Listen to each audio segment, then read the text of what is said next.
all the people coming over on small boats, and then we've had the issues with the Bell Hotel, and then Starmer this week saying, I want to get everybody out of the hotels. Well, is the government gone to court last week then to stop people being taken out of hotels? We want action rather than words. And that's where they kept talking about is we're refugees welcome, we're a nation of sanctuary. And the thing on, just as we brought that point up, and I've got the figures here, so we had 110,000 record asylum claims. If you look at the latest figures now, I think we've got 32,000 asylum seekers in hotels. How many people need to go to work to pay for the asylum accommodation? Okay, so it was basically when you add the numbers, 4.7 billion pounds was spent, 4.7 billion on the asylum accommodation alone. So if you then work out what the average wage of the economy is, and you look at the national insurance and the tax, 600,000 people have got to go out and get out of bed every single morning. All of the tax for those 600,000 people has to go to just pay for that 4.7 billion.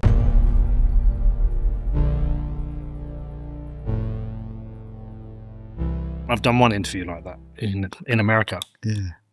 I don't like gotcha interviews. It's not me. It's more Paxman style. So hold on, you were a chairman of a football club. Yes, Brunner Juniors Football Club, not as glamorous as Bedford, but I still probably get a lot of the hassle dealing with all the coaches fallout, coaches arguing, player selections, parents, the whole lot. Yeah, and treasurer for our county football team as well, which is kind of good because you get all the top talent from where I am in South Wales, in Rhondda and Taff. We do all our trial, the schools nominate the children.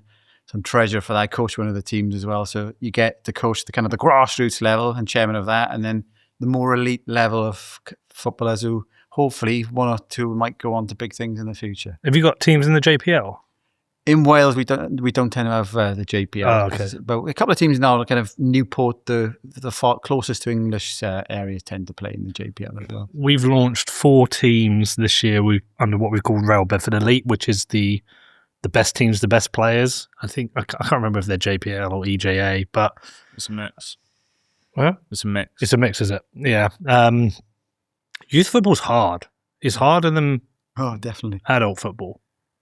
I mean, for different reasons, but I give so much credit to the people who run youth football teams because keeping parents happy, keeping coaches happy, keeping discipline, ensuring these young, at least the problem's usually on the boys' side, not the girls, but ensuring these young men have the right role models and behave correctly on the pitch is hard. Oh, definitely. My mantra on this is pretty much that we are trying to create young adults. Football as sport, for example, is a good way of teamwork, getting them together. But the biggest thing I've come across is the parents. The parents, that's the biggest problem. Biggest problem, yeah. Parents yelling on the sideline. I remember when Connor was playing. So that's my son, by the way. I remember when he was playing, do you remember when Georgie was a ref? Yeah. They didn't have a ref. This kid, what was he, 15 at the time? The parents are yelling at him for decisions. I'm like, what are you doing? I also remember a fight breaking out at God. Dunstable. Yes, it did. Yeah. And I get a grip. This is kids. Yeah. Well, I could talk to you about that forever, but this is probably the biggest set of notes I've ever had for an interview. It's going to be a lot of numbers. Probably, Jamie. Obviously, I discovered your Twitter recently and fascinated it and your Substack. Please go check out Jamie's Substack. We'll put it in the show notes. Fascinating stuff. And I think, I don't normally do this, but I think it would be useful if we start by, if you explain your background, the jobs you've done, and then talk about why, if for some people need to hear this, why statistics are probably more important than emotions. Yeah, so it all started when I was a really young child because my mother bought me, this is back in the day before, obviously, kind of realised the days before the internet where we were growing I remember, up. There were those days. I always say to my sons when they say, the internet's not working, I said life was like, we had life before the internet. Do you know what I always say to people? I said, when you used to organise to meet someone, you had to turn up on time. Yeah. If it's like, I'm going to meet you outside, 8 Smiths at 2 o'clock, you had to be there at 2. Yeah. No, definitely. My mother bought me this mad professor, it was called, I think, a calculator type thing, where you just play around and it was archaic, but it would give you some answers. So I was always good at maths in school. So top of the class in maths, did my A-levels, and then you got to choose, do you want to go down the statistical side of things, become more of an engineer, more mechanical side of things, or all that abstract, pure mathematics with algebras and equations that people think, what the hell are you talking about? So I went more on the stats route and did well on that. Went to university, got that, and then I fell kind of into working for the Office for National Statistics. So I did that, and one of my bosses said to me at the time, I was there for 2 years, and we might dip into about public sector and private sector. But he said to me, you're far too good to work in the public sector. Go and get a real job. Make some real money. Yeah, make some real money. So I moved to Birmingham, actually, because I was in Wales doing this. Moved to Birmingham, did a year as an actuary. And I was looking around, and you've got to do more and more studies. I was looking at everybody thinking, it's quite boring, this. Everybody's studying. I think I've just been studying all my life, done my university degree. So I thought, oh, bugger this. Go back. So I went back to the Office for National Statistics and then spent 15, 16 years doing data, government data. But the mantra I had was, we would publish data, stick it on the website. But I would say, well, what's the point of doing that? What is literally the point of just sticking numbers? When I took over, I got to more managerial role. I said to the team, I want us to be having an impact, influencing policy. And you can see all the data, which we'll get into today, is all really important stuff. So I said, I want to start writing stories. I don't want to just put numbers on a website with a very dry statistical release that's 15 pages long that nobody can see anything. So I said, let's write some short stories and headlines, a bit like press releases. And I said, the aim now is that every single thing we write is covered in the media. And the press office worked with me on this. So I started getting a role, even whilst in the Office for National Statistics, of going on to the BBC, breaking the latest figures and stuff. But what you find then is, because I was doing that, the politicians up in Whitehall were thinking, oh, the media are picking up on what they're talking about. So we need to make sure we're engaging with them on what they're talking about. So you get a seat at the table trying to influence the policy as well. So I did a lot of that. Left the civil service. I moved around different government departments, left the civil service, because obviously if you're in the civil service, I can't have a voice on Twitter or X or a Substack, because you just got to toe the line. You're impartial, you got no opinion. Left the civil service, kind of working on the private sector. And so I've spent, since COVID, I remember sat there, the COVID period happened, and one of my mates messaged me about the COVID data. He said, have you looked at this? It was like 2 or 3 weeks in. I said, no, I haven't. So I started looking at it. And then you just start realizing the nonsense that was coming out from the government and the data and the journalists. So I thought, right, I'm going to have a bit of a voice on this. And because of my experience of working in the government data, on health statistics I led for a bit as well, I was quite back and forth with the media, giving updates on what was going on. And then, so that was the kind of start of it. And then it kind of evolved then into when Boris Johnson started telling everybody, you've had a vaccine, so you can't catch COVID. And I'm thinking, well, you can, if you look at the data. That's when I started calling all the nonsense of the politicians out, and then it's kind of evolved from there. Okay. Have you been accused of being right-wing because of this? Yeah. Yeah. And I've heard your interviews where you're saying you can't get enough left-wing commentators on. So it's very hard. But you might need to branch back into football and maybe get Ryan Giggs. He was a left-winger. You might have to think. Yes. But the question, I suppose, is there a left and a right anymore? I did a blog on this. Is it just right and wrong? That's what I pose, because where are we? That reminds me of Thomas Sowell. Do you know Thomas Sowell? I got a thing out for my son this morning. I was looking at some of his quotes. Where is it? Let me just get this one for you. I think you'll like this. Right. He's a very, you'll like Thomas Sowell. But he said this morning, this thing I found, the strongest argument for socialism is that it sounds good. The strongest argument against socialism is that it doesn't work. But those who live by words will always have a soft spot in their heart for socialism because it sounds so good. And it is the kind of the right and wrong. I consider myself, based on what other people think right and left are, I'm probably on the right wing, but there's certain things I think I'm on the left wing of. It's just, Okay, so I think you're a similar age to me. Definitely if you've lived without the internet, if you remember those times. 79 I was born. Right, I'm 78. So, okay, we're similar. I don't remember the early 80s too well. I remember Thatcher and I remember early John Major. But certainly my adult life, I think this is the most disruptive time I've lived through, politically, economically. I think we're in strange and dark times. I am an optimist, but looking through the lens of statistics, what would your diagnosis of the state of the UK be? Oh, it's one hell of a state. You can just go look at the data now. Margaret Thatcher in the 80s, economically, she did sell a lot of the assets off. So there was a bit of a boost in the public finances. But the difficulty we've got, Peter, is if you just look at the last 20, 30 years, the amount of debt the country's built up. Because when you think of politics, politicians get voted in, they've got 5-year term if they're lucky, and Rishi Sunak makes decisions, Johnson makes decisions, Theresa May, you go back to Tony Blair. They're not here to deal with the long-term consequences, which is why politicians aren't thinking, and we might get into the demographic issues that we've got, but they're not thinking about 2040, 2050. They're thinking next week, next year kind of thing. So the debt that we've got now, and I've got a crib sheet of all the numbers. So when I'm talking in the media, I fact check a lot of people. And so I got to make sure I try and get my numbers right. There's so many numbers in my head, but on the debt kind of thing, so we borrowed 150 billion in the last fiscal year. A lot of that is That's about 10% of GDP. It's huge, huge amount. And our total debt now. Sorry, I should correct myself. That's about 10% of tax receipts, not GDP, right? Yeah, I'll check that one. But basically, the total 150 billion, if you look at then the total national debt that we've got, that's now running at 2.87 trillion. And that's pretty much the size of the UK economy. It's just below 100% of GDP. And because governments every single year have been borrowing and borrowing and borrowing, leaving it for the kind of the next generation, the amount of money, that debt that we have to borrow, I think we borrowed 20 billion in June just alone. It just sucks a load of money out of the system to invest in the economy and invest in public services.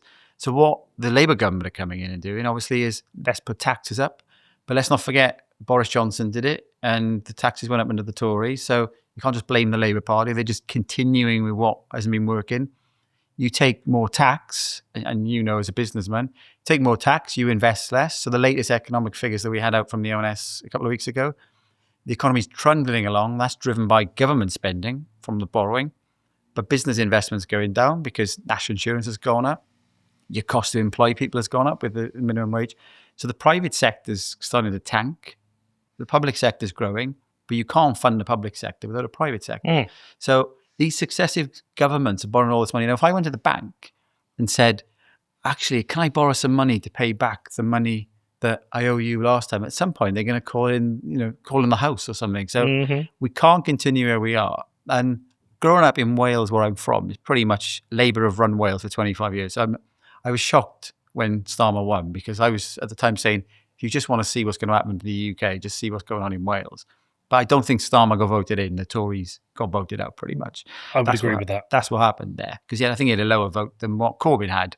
It's just obviously there's a bit more split of the vote with the Reform Party. But there was only 60% voter turnout as well. Yeah, the voter turnout was kind of apathetic with the voters. But I think the critical thing is, having grown up in the Welsh valleys where everybody votes for Labour. I must be the only person I've never voted for Labour in my entire life. My parents did. They all say, my grandparents, everybody votes where your grandparents and your parents did. So the situation is pretty dire. But from a political perspective, I suppose with the emergence, you talked about, you agree perhaps with some left-sided things and some right-sided things. That's why I posed, is it left or right anymore, or right or wrong? Because look at the Reform Party. Some of their policies are very left. Some of them are very right.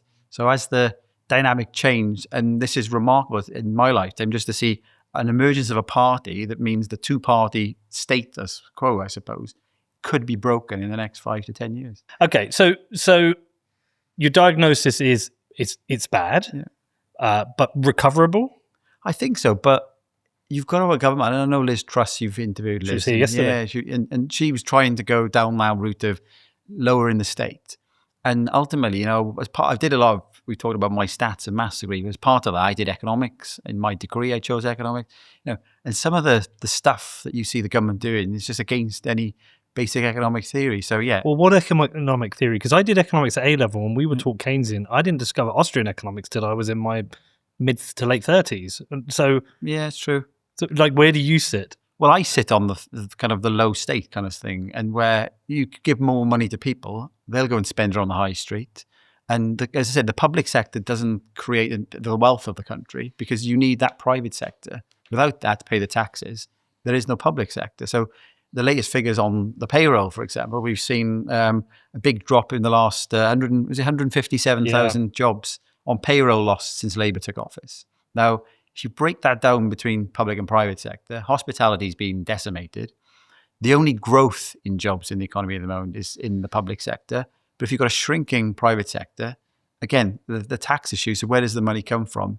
It comes from the borrowing side of things. So if you can put more money into people's pockets by lowering taxes, they'll spend it. And then you get a boost to the economy. And there's been a lot of discussion around inflation in the last few years. Okay, you put more money into people's pockets, then inflation goes up. But I was arguing this for the last 2 or 3 years with inflation and the interest rates being pushed up and up and up, that the main driver of inflation during the cost of living crisis was energy. And then if energy goes up, the food goes up because everything in the economy uses energy to some extent. So I think the solution to that inflation, I think interest rates were probably too low, but the solution of racking them up to take more money out of people's pockets with mortgages going up and stuff, or rents going up because they're linked to those, poor economic policy, and how the Bank of England governors survived and still in power there, I have no idea. I had a long back and forth debate on Facebook with somebody regarding inflation. Yeah. And I said to them, inflation, I was just quoting Milton Friedman, but I said it's always and everywhere a monetary phenomenon, in that we only get generalized inflation by increasing the money supply. I said everything else, every other increase in price is just market dynamics. And if we don't increase the money supply, just have substitution. Yeah. So if energy costs go up and you've got to spend more on energy, that is a substitution for where else you would spend the money. Is that correct? Well, to some extent it is, because it's just all the economy should run pretty much on a simple supply and demand curve. So if there's a big demand for, a brand new phone, people would supply more of it. So the price shouldn't really be affected.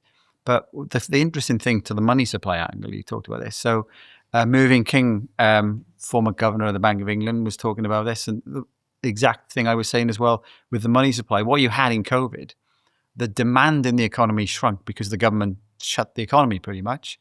And the Bank of England printed loads and loads of money. And it wasn't just the Bank of England, it was all over the world.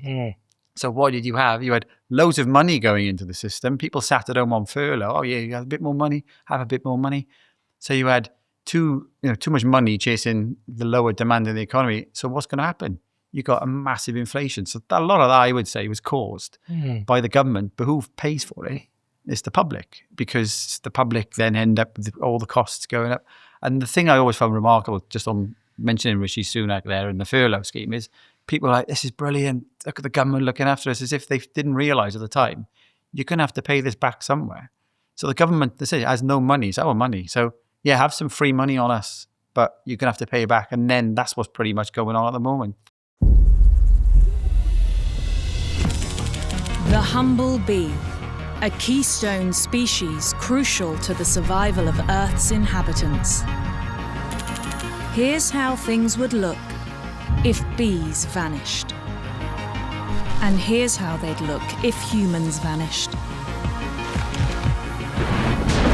But imagine if instead we became a keystone species by doing things the right way, by taking responsibility for our actions and becoming the solution. Iron mines the world's most responsible currency the right way. Because the future depends on it.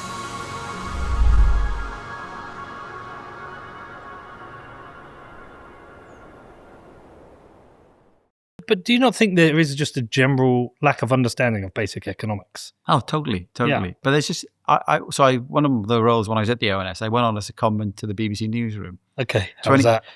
It was interesting. 2015 general election, they contacted the ONS, BBC, just saying, look, we need some more data literacy people in the newsroom, help us with the election. It's quite fun because I was helping journalists look for data to write questions for politicians. So they were well briefed, because what you tend to find is that manifestos will come out and journalists won't have a clue how to interrogate it. So it was good fun.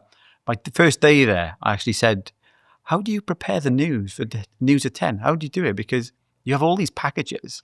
How do you know what the news is on Wednesday? I said. He said, oh, we make the news. That was a bit of an eye-opener for me because... Huh? Yeah. So if you think about how the BBC News works, is you've got some stories that might land on that day. So the first 5, 6, 7 minutes might be something on Trump. Angela Rayner is quite topical. There's always something... So they'll always react to what that is. But then you might see a package on wildfires, climate change, or a lot of the other packages are just done, and they'll slot them in whenever there's a quiet day, for example, or if there's if there's a busy day, they might not get on. So they always have enough content to fill it because they decide what the news is. And when you think about it, that's probably why people are criticising the BBC a bit, because they do push a lot of their narrative. Where does that agenda come from? Well, it's the editors, pretty much. They decide what goes out. I've seen it firsthand. I would say there's a lot of criticism on the BBC kind of to the left in politics. Mm-hmm. I would probably say, yeah, that would be correct. That was your experience. My experience there as well. Now, there's impartiality, obviously, when they're trying to present stories, getting balance, one person's view, but then it's the topics that you go for. That's the important thing. But that's the interesting thing when you talk about, is there a lack of understanding of, say, economics, but just data itself, just a simple question you're trying to explain to a journalist. Now, I'm better with numbers than I am with words, but just the illiteracy of just using numbers. And I can see why the governments, perhaps over the last 10, 20 years, haven't got much scrutiny, because they put a lot of numbers out, but they don't get much scrutiny because journalists struggle to actually interrogate numbers themselves. And having a lot of government data just buried on websites, which is why I was saying earlier about let's tell the public what the stories are. That's a critical part for me. So, but on your thing about economics, definitely. People don't understand. They think, yeah, that's where socialism comes from, isn't it? Oh, that give us money, it's not fair. The rich shouldn't have more money, give it to us. You just keep taking money off the rich, they'll move abroad. They will, but also, so what? I'm kind of deviating from your point here, but yes, they will move abroad. But I think there is this idea that's become popular, is that the problems can be solved by taxing the rich more. I mean, the new head of the Green Party, Zach, came out this week and he said the problem isn't migrants, it's it's private jets. And I don't think what people really truly understand is that with inflation, that you're going to continually make the poorest poorer. Yeah. And if you raise another 25 billion with a wealth tax or whatever, what happens when that runs out? And this is the question that I feel a lot of politicians are failing to answer when they talk about the wealth taxes is, okay, you've raised a bit more. What happens when that runs out? Because they're always going to run out. Yeah. They're always going to spend beyond their means. And nobody seems to want to answer that question, have a clear answer. And I think it's because, I'm very cynical about politicians, but I think they just say what they need to say to win votes. I think some of them even know they're bullshitting us. They must know they're bullshitting us. Well, just a few weeks ago, you had Lisa Nandy on Sky News saying we're putting more money in people's pockets by cutting energy bills. And look at the data. Every quarter since they come into power, your average energy prices are higher. So she can't be that stupid. So she's just a liar. Well, she must be lying and then she wasn't really challenged on that by the interviewer. So you're right. I think they do tend to say a lot. They look at it and think, right, what's the hot topic? The small boats, is it? So Starmer saying, I want to clear the hotels. I want to get rid of, stop the small boats, smash the gangs. But the big story, which I was covering a few weeks ago on my website on that, was on asylum. We've just had record numbers, and even the BBC are catching up this every single night, pretty much now. Is something about small boats. Everybody's saying we got to stop the small boats, but they're only a fraction of the asylum system. And the biggest group who claim asylum in the UK in the latest set of figures are from Pakistan, and most of them, if you look at the data, hardly any of those are coming on small boats. They're coming in on visas, flying through the airports. Visa comes to run out, and then they claim asylum, and then they get into the system, and then they get all of the kind of the benefits and things of doing that whilst they're waiting for their decision. So they've learned to game the system. Pretty much. And then what war is in Pakistan? I looked at some data from the ONS last week on travel trends. Pakistan's one of the most common countries that Brits travel to and from, all the time for holidays and things. So why are the number one country for asylum claims in the UK from Pakistan, where there's no war? But there's very few people talking about that. It's all about the small, and it comes back to that point that it's easy to say, if some part of the media are saying the small boat is a bad thing, politicians will say, okay, public opinion now, when they do the opinion polls, thinks it's a bad thing. We better talk about that, when I do think that's a problem. But there's this another problem here that very few people are talking about, and the government could really solve that tomorrow. They issued, I think, 162,000 visas to Pakistan. Maybe let's cut the number of visas we issue in, or you just basically say if you come from there, you can't claim asylum. Those are the things. So you're right. Politicians tend to say what the people want to hear because that's what gets them on the media coverage and also gets them potentially the vote for the next. I think anyone listening is going to go, are you saying that politicians lie? Well, duh. It is a weird, I mean, maybe it's always been that way. And just as I get older, I become more aware of it. But it does feel like we're in this kind of almost like post-truth world. It's a battle place for narrative, and spin is more important than policy. Well, spin is the policy. Yeah. The policy is to spin your way into winning votes and winning the public voice, but it's fracturing us as a society. No, definitely. And back to the politicians, and it's not just politicians, I guess, I'm saying, right? So I suppose when my following grew on social media, it was during the pandemic, where I was one of the voices, because I understood where all the data was coming from. I was calling out a lot of the nonsense that was being spouted around. So you wouldn't think Dr. Hilary Jones and Lorraine Kelly would be getting into data and a bit of a spat on things. So there was a line going around that how many people were in hospital were unvaccinated and all these kind of stuff. And Hilary Jones was talking about it, and the mouth of Lorraine Kelly, like, gosh, pretty much, really? But it was the numbers were wrong. But he said it. So then another person says it because they heard them say it, and it just spirals and spirals out. So I was fact-checking all this thing. Ofcom, the amount of complaints that went into Ofcom about that, following me fact-checking it. And that's part of the narrative what the public believe and hear is pretty much they hear politicians or the media talk about stuff, and it can be wrong a lot of the time. And that's where I really get frustrated, is what cuts through isn't always the truth. You must have a strong bullshit detector. Oh, definitely.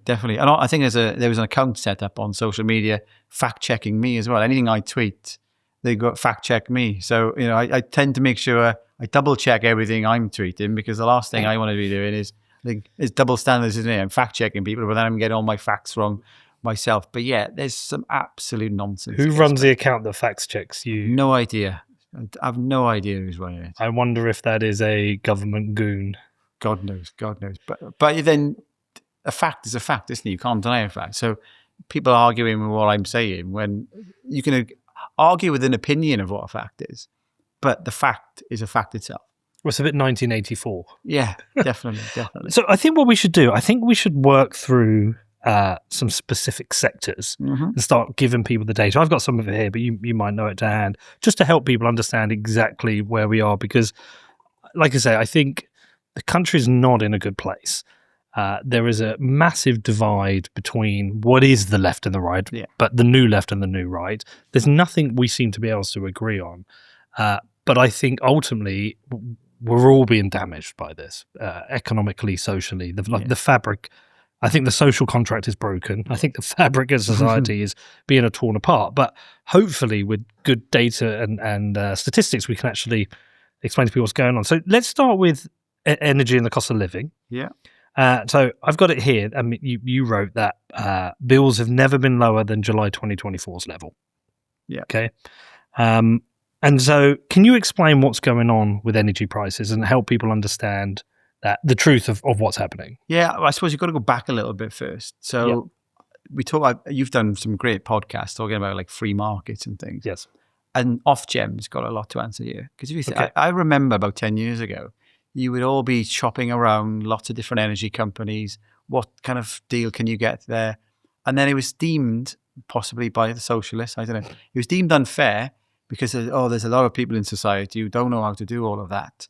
So they're getting ripped off because they're subsidizing the people who shop around. And you get people who just stay on that kind of cap that they had. So they brought in this price cap. So there's hardly any competition now in the energy sector. It's pretty much everybody's got very similar rates. And you go back to 2019, I think of the numbers yesterday. Hold on. Yeah. This is insane. So because people were shopping around and getting good prices, this was unfair on lazy people. Yeah, pretty much. And so they've tried to equalize the prices with the cap. Yeah. That's fucking insane. It is. It's insane. And no other, it was because a lot of elderly people don't tend to do that. It's not fair on that group. And of course, but maybe you should have a go at the energy companies to say, look, the higher rates, let's not have them as high. But that's what was going on. So that's where this price cap started to come in, because it was to make it a bit fairer and everybody would pay a fair rate rather than some shopping around getting a good deal. And then obviously we had a lot of dodgy companies, you could argue as well, who were literally hand to mouth in terms of the supply they were buying in, and a lot of them went bust, and then our bills went up to kind of cover the cost of that. So competition has gone down a little bit from that, but the price cap is absolutely bonkers. But these are price controls. Pretty much, yeah. Because when they say the price cap's going up, the government and the Ofgem are pretty much setting what the energy price is. And that is bonkers as far as I'm concerned. You know, the market is clearly not working properly with energy. And then, so 2019, just before COVID and the pandemic, so the average household was paying about £1,137. So that's, and just for people, so some people would pay a lot more, some will pay a little bit less. That's just a typical average household. That's what it is. Now that's gone up today to 1,765. It's lower than those peaks because I think it was going over £3,000 during those kind of the cost of living, keeping the cost of living. So that's when the government, literally, a bit like the furlough scheme, came in and say we'd put a cap of £2,500, and you think, wow, the government's being nice. I haven't got to pay more than £2,500. So what went on? I think the first bit, I was calling this out a few years ago as well, because Sunak, everybody was talking about the Ukraine war. But if you look at the gas price and the price per therm, 3/4 of that increase in the gas price happened partly before the Ukraine war. So I wouldn't put the Ukraine war as one of the main factors. It's a factor. Putting sanctions on Russia, where our gas come from, is a factor. But we had this huge rise. And it's no surprise as well, when you lock the whole world down and then you open up again, it takes time to get everything working around the economy. So that's another factor in terms of what happened. So with energy, we're paying some of the biggest prices in the world, in part because of the mad rush to net zero that we've got. And I was looking at the figures this morning, actually. So in the 1980s, okay, I think everybody can agree having loads of coal in the country and pumping all those emissions out isn't great, maybe for the environment, but also for the local communities, okay? But 0.6% of the electric we generated came from gas in the 1980s. It was driven a lot by coal. So we obviously have reduced coal over the last 34 years. We've put renewables into the mix, but we've increased gas as well. But the interesting thing is, in the 1990s, all of the gas that we used came from the North Sea. It was all domestically produced gas. But because governments are trying to be, we don't want to be using fossil fuels, we import more gas now than what we use domestically. But that's just substitution. Exactly. And the bonkers thing is, you import it from Norway, from the same North Sea, is where we've got gas ourselves, and you can't tax that. You can't tax the Norwegians. Was it Catherine Porter who raised that? So, do you know Catherine Porter? Yes. She's brilliant. And she was saying that by importing it, you allow yourself to hit your net zero targets. Yeah. But it's a lie. It's a big con, because you're just bringing it in from somewhere else. It's actually worse because you've got the cost of the import. Yeah, you've got the cost of the import. Yeah. And obviously, if you're not using your gas in the North Sea, the supply of gas globally is lower. So the price of gas is higher. So that's obviously going to be an issue. So we've added more renewables in. Mm-hmm. We should have done a lot more, a bit like France, on nuclear to replace the coal. So we're exposed on the gas because of the import of gas. We've got less control over that. Because even if people say the wholesale price of gas is set globally, well, if you've got more coming from within the UK, you could tax it more as well. So that's a big part of it. But I think the big issue we do have with the energy prices is the renewable sector. I don't think anybody would disagree that having renewables is a bad thing. Bad thing? I think a lot of people would say it's having renewables. Well, yeah, but overall, having some form where you get, they do look a bit of an eyesore, and I do not think it's a good thing having solar panels all over farm fields. What's the point of that when they're not putting them on new build houses, so why are we putting them on farms? So that's absolutely nonsense. But having some form of renewable, it's not in the mix. Yeah, in the mix, yeah, but relying on it completely. So I was looking at the government's own data again itself, hidden away somewhere in a government energy report. Last winter, we had to ramp up the gas because the amount of wind that was blowing in the UK was going down. So if you go to a system where you rely on solar and you rely on kind of the wind that Ed Miliband's got this mad rush to go to, well, at night, there's no sun. And if it's a quiet wind time, there's no wind. So you need that more gas. Now, but we're going to invest 20 billion in batteries. Well, possibly, with our work, who knows? But the critical thing with the energy bit is so we've exposed ourselves. It's government policy. So when people say, why are my bills so high? it's the government's fault. It's Yes. the government basically over, not just this government, it's the last government, it's every government for the last 10 or 15, 20 years. And famously, didn't he, Nick Clegg was saying, or somebody in the Lib Dems was complaining back into it, saying 2011, no point doing nuclear, it won't come online till 2025. Back to your exact point, they only think short term. Yeah. And they should be building now for the next 10, 20, 30 years. So the energy crisis has been caused by the government. We've got some of the biggest prices in the world because we rely on imported energy. And, we're one of the richest nations in the world, they claim, but you can't produce all your energy. I'm one of the believers that all of your energy should come domestically because that's pretty much, security of energy is one of the fundamentals you should have. Yeah, and high energy costs push up the cost of business. I know with mine, I think my electricity costs are £1,000 a month with my cafe. It's a big cost. And you have to pass that cost on to the consumer. Yes. And that then pushes their domestic, the income they've got left for other things down. Yes. So this is the big thing that people weren't really talking about. So when the energy prices were going up a lot during the pandemic, after the pandemic, and you were paying more, so there was less money to go around to invest in hospitality and going to your cafe, you had that impact. But then because everything else went up because of the energy prices, you've got a double whammy. So it's not just your household bill. So if the government, you talk about the government wants to put people, money into people's pockets. You've got the welfare state. You want to raise wages. The simplest way to make people richer is to just get the energy price down. Because if they can get that 1,700 down to say 1,300, that's 400 quid a month in people's pockets for a household.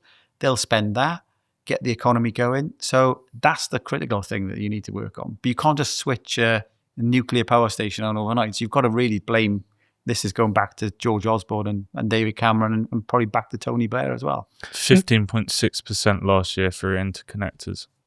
What's that? 15.6% we had to get off other countries. Wow. Last year. Yeah. But I wonder what that equals as a percentage of the cost. Because it's a percentage of the energy, but the actual cost, because we will pay a premium on that. So I asked Catherine Porter that, and she said they're not allowed. There's like a set limit.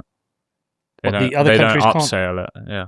I'm pretty sure if we're buying gas from Norway, it'll be more expensive than if we were drilling it ourselves. That's why I asked. But well, it's bound to be. And the thing with Norway, which is interesting, is that I looked at this. I thought, well, Norway must have really cheap energy prices because they've got all of their own gas. They don't use it. Pretty much, they are nearly, I think, 100% renewable energy up in Norway because they've got so much water in all of the kind of the lakes and the dams up there. So they actually sell all the gas. They don't use much of it to generate electricity. Put it in their sovereign wealth fund. Exactly that. And the difficulty I think we're having is that there's, because of droughts and stuff, I think the water supply in Norway is affecting their electricity. So they might be having to export a bit less, which puts obviously more pressure on us. So our prices could go up. And we're so stupid. So a country that cannot sort out the basics, which is the energy supply and getting reasonable prices, and don't even get me started on the water supply. That one's even worse. Go on. Well, you think there's some certain things. This is probably where if I'm more to the right in terms of a lot of my beliefs, I do think the state does have some role. And if you think about water and basically selling off all of these water companies to foreign companies who've literally just saddled all of these water companies with debt, huge debt. Thames Water's in one hell of a state. Yeah. And that's not just the only one. But somebody did, it was said to me, one of the problems with privatising the water is they didn't allow a proper free market for pricing. Yeah. Well, there is no market in water because you've got Thames Water covering their area, Welsh Water covering their area. So you can't decide, I don't like the price of my water. I'm going to go and get it off somebody else, like you can with, say, your broadband or other things which come down the same kind of pipes. So that's part of the issue, isn't it? That there is no market, and allowing foreign companies to say buy them up, saddle them with debt, take loads of dividends out. I suppose I'm a big believer in private companies generating wealth for the economy, but I think there's certain things which are basics and a necessity for a human. Water, energy now wouldn't have been obviously 300 years ago. That there needs to be some factor where this needs to be reasonably priced for people because you can't really live without it. Well, so this is where I'll agree with you in that I don't think Saudi is going to open up a free market for their oil. No. They're going to protect, that's one of their resources. Yeah. Well, we don't have, we do in the North Sea, but I think the nation's water is one of its resources. Yeah. And I would have thought a UK company or the government in charge of the water, hopefully, and should be more protective about the quality of that water, because that goes through our pipes and that we drink it. Yeah. And I would assume, and I could be generalizing here, that a foreign owner is going to be less concerned about the quality of the water and more concerned about the money. I think there will just be a swing more towards the quality of the water if it was domestically owned. So that's where where I, as libertarian as I want to be, I think I would disagree with some libertarians, because I think it should be domestically owned. Yeah, I would prefer privately. Yeah, it's a bit like, how we wouldn't allow China probably to buy one of our newspapers, and the US wouldn't allow China to provide certain mobile phone chips because you want to protect your country. I think water is one of those things. I do think so. And water is a tribal thing as well. So I'm from Wales, and I think it's more mid and north Wales, that they flooded a lot of mid Wales to provide water to Birmingham. So there's a lot of pipes that go down there. Right. And I think the same was for Liverpool. But you get a lot of tribal people in Wales saying, this is our water. But I always argue this one back to say we are UK, United Kingdom. So if you argue that because it rains a lot in Wales, that's why it was raining when I left this morning, and it rains a lot in Scotland, and it doesn't rain as much in London and the southeast. So that's just a fact. That's just the geology of the UK. But there's a lot more people and density in London and the southeast, so the water needs are bigger. So having pipes and networks to channel water from Scotland down to London or Wales to England, what's the problem with that? I always argue it back to say, well, if you want to be tribal on that, a lot of the tax revenue comes from London and the southeast because there's a lot of wealth. And so maybe they should turn the taps off of the tax coming back to Scotland and Wales, because what's the difference? You need the money to survive as a nation. They need the water to survive as a human. So having the tribal wars about water, I had some fun debates on that. We went on holiday to Wales at the after COVID, just as we were allowed to the first movements we were allowed in, and that time we couldn't travel abroad. And we went on Airbnb, and we found in the whole country we found 2 places to go, and one was one of these static caravans in Wales. Yeah, we had a good time, didn't we? Yeah. You're lucky you came across, because that was another bonkers thing during the pandemic where you couldn't go across the Severn Bridge. Well, yeah, but I don't know if the politics probably kicked in a lot on this, but it was a global pandemic. It was a national issue, I suppose. But why you had different rules in Scotland, Wales, and Northern Ireland and England to the point that you can't do this year, you can do this. I remember once it was a Saturday. And it was the Saturday before Christmas. And Mark Drakeford, the First Minister at the time, he does one of his regular announcements. He says that from 6 p.m. this evening, we're closing all the shops. No shops are going to be open for Christmas. Literally, everybody's thinking, all their click and collects. The amount of people I saw that evening, all congregated in massive queues, trying to get all... And this is the biggest mixing event I've ever seen during the pandemic. So do they think these super spreader event? And they brought them. I remember those vaccine passports that they brought in, saying you need to show your vaccine passport to go to a nightclub. And then the next thing they did was, so you could only go in if you had a vaccine. So, but then they said, but now we're closing the nightclubs because people are mixing with COVID. And you said, well, you're already confirming what you're saying, that the vaccine obviously didn't stop the spread of the virus. Obviously, it has an effect in terms of the impact it might have if you're elderly and things in terms of when you catch it. But the inconsistencies that people used to come up with. So you're lucky you managed to find a holiday at that point. We unbanned you. We had a good time. I was surprised how many people speak Welsh in Wales. I didn't realise. We were in North Wales to begin with. We went out to the pubs and everyone was speaking Welsh. I didn't know. You wouldn't find many speaking Welsh in South Wales. It's pretty kind of west, made more towards the north. Yeah. Pretty much, yeah. I was surprised. Let's talk about CPI, because I feel like that's one of the areas of government bullshits us most. I think they choose the figures they want, which allows them to imply that inflation's as low as possible. And I think most people's gut instinct is that that inflation's much higher than the government ever declares. Yeah.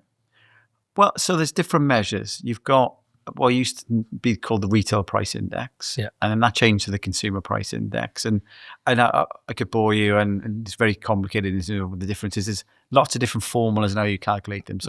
So internationally, it was deemed that the retail price index methodology isn't ideal. It's not great. It's not fully sound.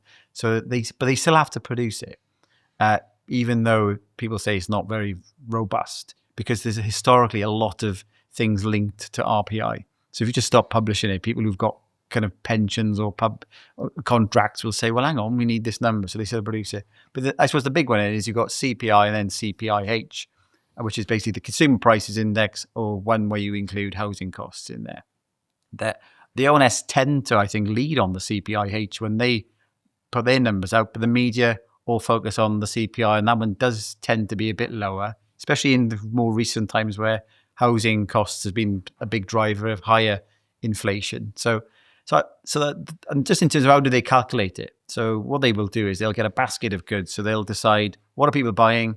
They get a basket of goods, which just literally, it's not a case of going to the local supermarket and sticking a load of baskets, but they'll choose a range of goods, and over time they'll replace them. So if you go back to the 80s and 90s, they would have put probably a VHS cassette player in there. That would have gone out now, might be replaced with a Netflix subscription. But they'll look at a basket and they'll only track those goods and how they change from one year to the next. So that's how they calculate it. And then they'll work out from retail sales the relative weight of different things. So it could well be, say, for example, that food inflation might be 10%, but the headline measure might be a lot lower than that because food might only constitute X percent of the economy. So it's all in the mix in terms of how they do it.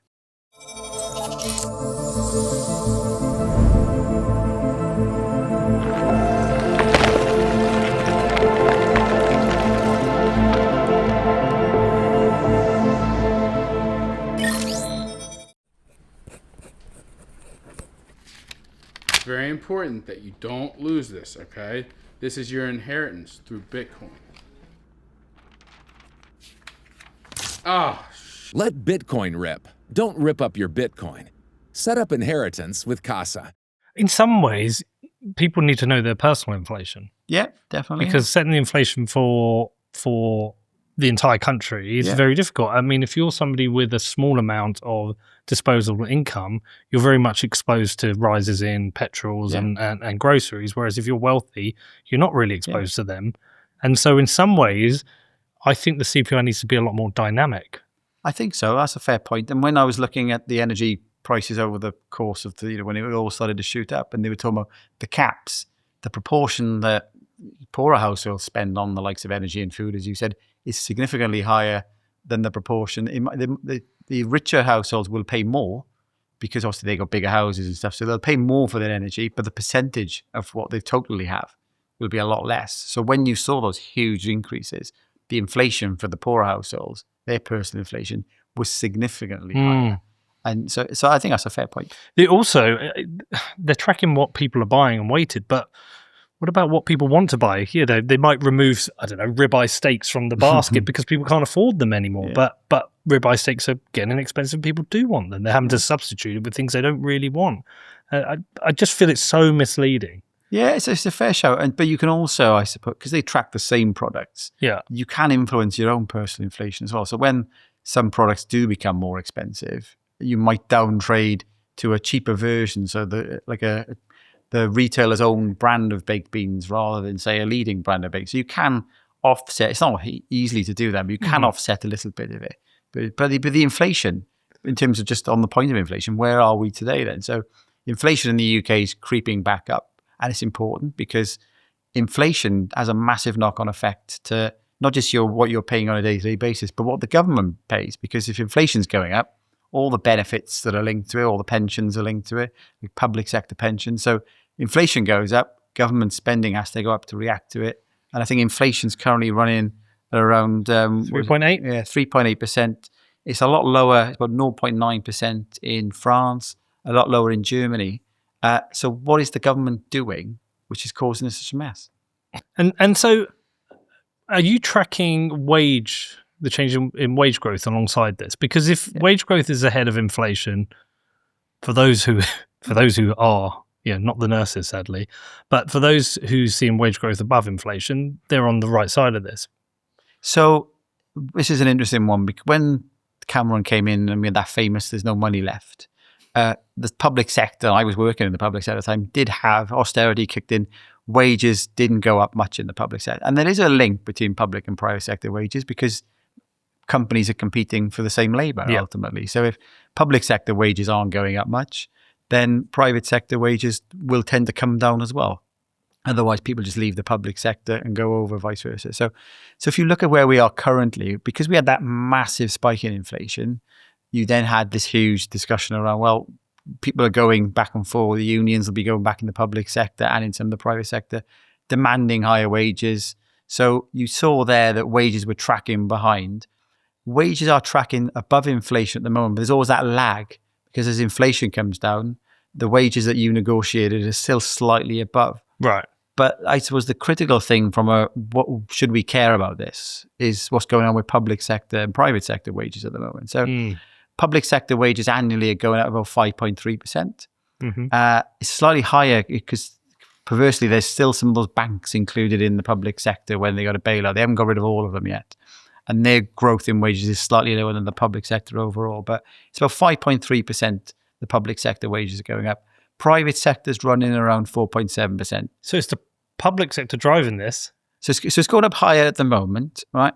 And why does it matter? So the whole public sector pay bill, there's got to be see, you have a guess. See if you can guess. Well, what do you think the government spends on the public sector, just their wages? What, the total number or the percent? An annual number in pound value. Go on, see if we can get anywhere near it. I would have said.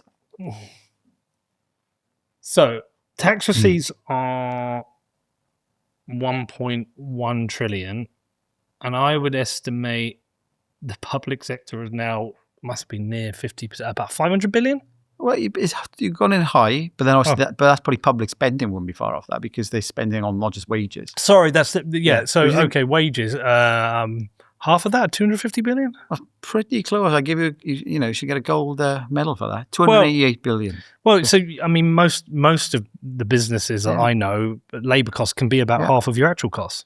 Labour costs, are hard, and they're high at the moment. So £288 billion is the public sector pay bill. So that's a quarter of our tax receipts, essentially. Huge. So a quarter of our tax receipts. So about a quarter of our tax receipts is us paying the unproductive part of society. And if you think of that's the pay bill, there's pensions on top of that. Yeah. And when you see job adverts and what they equate to, because obviously they've got a lot of the career average schemes, and for full transparency, from working in the public sector, public sector pensions are great. Yeah, I've got one. When I retire, I'll get one when I get to that age. But so that normally when you see the adverts, they reckon it's about another 28% on top. So you could think in terms of the total remuneration package for the public sector, you put another 28% on top of that 288 billion. That's annually, because that's a liability, obviously, for the future with the public sector pensions. So huge amount of money. So that 5.3 we talk about, that works out that, 15.3 billion pounds extra. But if you look at that difference between the 5.3 that the public would get at the moment and the 4.7%, 0.6%, it's about 1.7 billion pounds. And people think, well, what does that matter? You talk about government policy, that 1.7 billion is more than what they were looking to save from scrapping the winter fuel allowance. And it's 3 times more than what they would annually estimate to get from the inheritance tax on farmers. So you just think all those negotiations, the unions and the resident doctors saying we want more money and things. So these is why these things matter. You hear public sector strikes on the news, but that money, so that we haven't got that 1.7 billion. Remember what we talked about? We don't generate enough money in this country. We have to borrow every single year. So that's another 1.7 billion onto the tax bill or you borrow more, and because we don't get enough, we're having to borrow more for it. So it's just unsustainable. Well, we want to move as many people from the public sector to the private sector as possible. Yeah, totally. But that's not what's happening. So we touched on it, 157,000 loss of payroll jobs, public sector, health, social work, public administration and defence going up, hospitality going down. So we know how much it's gone up in the public sector? So overall, I think it's close to about 100,000 when you look at the figures. So it's what 200,000 would be down in the private sector. Hold on, so that 156,000, is that net? That's net. So is it really 256? I think it's closer to that. I'm from the top of my head, about 60,000, I think, extra in health. So because they're trying to obviously get the NHS backlog down. So they're recruiting a lot more people in the health and social care and stuff. And I think public administration, education's seen a bit of an increase. It's usually what happens when Labour come in, isn't it? They say, we've inherited a mess from the Tories, but they put money into the public sector. No coincidence. The unions dominate in the public sector. They fund the Labour Party for a lot of things. So, it's no coincidence that these things go on. But I keep banging on about this, and I've written about this many a time. You cannot fund the public sector without the private sector. So where we are currently at, they need to fix that badly. But that feels so unhealthy that we've got public sector jobs going up, private sector jobs falling, a stagnant economy. I mean, it's all very obvious. Yeah, what's wrong? So you're a businessman. Yeah. If I said to you, I'm a politician, I'm going to put national insurance costs up, what's going to be the obvious thing you're going to do next? Well, I'm either going to put my prices up. Yeah. Or if I can't put my prices up because I'm already at my limit on prices, which does happen, my profits are going to be hit. Yeah. Or I'm going to be funding, operating at a loss and thinking, how can we expand the business? Yeah. And this is why you see it a lot in the hospitality sector now. The hospitality sector is having to evolve so much. The nightclub scene has been decimated. Yeah. So they're doing day parties. If you're like a cafe or something, you might have to do more in the evenings. You're doing everything you can to get enough money in just to survive. They've decimated the hospitality sector because if you look at the taxes and the energy costs, they are taking businesses that should be profitable to unprofitable. Small, local, middle class, mum and dad businesses are really, really hard. And 108,000 decline in hospitality jobs since they've come in. So what you said, you could put your prices up. So you put your prices up. That pushes up inflation, which is what we're seeing. Mm-hmm. So consumers will think, I haven't got as much in my pocket now. So fewer of them come to you. So they might only come to, say, the cafe. Say they were coming 3 times a week, they come twice. Substitution. Yep. So, and then you might think, I don't need as many staff. So I have to lay off some staff. So that then means that the state has to pick up because they're not getting a wage from you. So it's not hard. We talked about economics earlier. It's not hard that putting national insurance up would increase inflation. And what's happened? Inflation's gone up. It might risk jobs. Jobs are being cut. But there's other factors as well. So minimum wage is a tricky conversation to have as somebody who, financially I'm okay. Yeah. But the minimum wage, what that does to us, there's different minimum wages. There's, if you employ people under 16, legally you can do that. You can set the wage. So you can pay them £1 an hour if you want. I wouldn't do that. And on that, my first job was before I was 16. I was a milkman back in the day. So when people actually had milk delivered to the house, literally, it was good days. I've done that job. You've done that. That's why I'm laughing. Yeah, but so I helped the milkman. So I used to get up at about 4:30 in the morning, get on the milk float, and I loved it because you'd always get that fresh glass bottle of milk. And I weirdly liked the blue top, the skimmed. Yeah, and I'd have that and would go around, and I'd be done by like 8:30. Yeah, it was brilliant days back when I was a young lad. I reckon I got less than £2 an hour doing that job. I got paid. It was a Saturday morning. I would have probably been in the late 80s, early 90s. Yeah. £5 for the whole of Saturday morning. And then I'd go to the cafe afterwards and spend it all on my breakfast. So I wasn't earning any, but it was part of getting out and going to work and learning about life. So my first actual job in a shop, a little local, it was called M&W. It was like a little Tesco's local. That was £2.37 an hour. Yeah, £2.37 an hour. So if someone's 16 to 18, I think I have to pay them £8.60. You could probably fact check this, Con. 18 to 21, I think is £10.50. Yeah. And then over 21, I think it's something weird like £11.23. I'll have some of these wrong. Yeah. But what ends up happening is, if you know you can pay someone 18 to 21 less than 16 to 8, you end up trying to get younger people in who maybe can't provide as good a service, but also we have, because the mandatory holidays, we have to, we could provide the holidays. We do it differently. We up their wages by 12.07%, which is the mandatory holiday amount, and they can't take holidays. It's a more efficient way of doing it, but that pushes up our costs even higher. Mm-hmm. And the weird thing on these mandatory holidays things is, like, I understand why they want to do it, but you have a choice when you go and work for a company. What is my package? Oh, you provide no holiday. Oh, I don't want to work there. Oh, you provide 20 days. Okay, that's, Oh, you provide 30 days. Whatever you provide, you get to choose. But these are teenagers with a weekend job or their second jobs. Yet they're pushing all these extra costs on us. That's why the hospitality sector is struggling. I think I would say over 50% of my costs I'm pretty sure is wages. I'm pretty sure it's wages. Over 50% is wages. And it could be 30% with a bit more of a free market approach to it. And that would take us from being we're about break even to profitable. And what happens if I'm profitable? I invest more. Yeah. I maybe open a second. These are all the basics of economics that I think people don't understand. And that's why the business investment in the latest figures is down 4%. 4%, yeah, 4%. Quarter on quarter. Yeah, and so that's down. So you're investing less. And if you look at why is the economy trundling along, government's borrowing money. It's the government propping up the economy. I think we get some figures end of September where I'm going to look into a little bit more detail, because there's 3 ways of measuring how the economy is going. There's the output measure. So what are we creating? There's how much income are people getting, and there's expenditure. So they should all equal each other, but it's difficult to get all the data sources to kind of correlate. So output and what we produce is generally what the ONS lead on. But the government doesn't really produce any output to measure properly.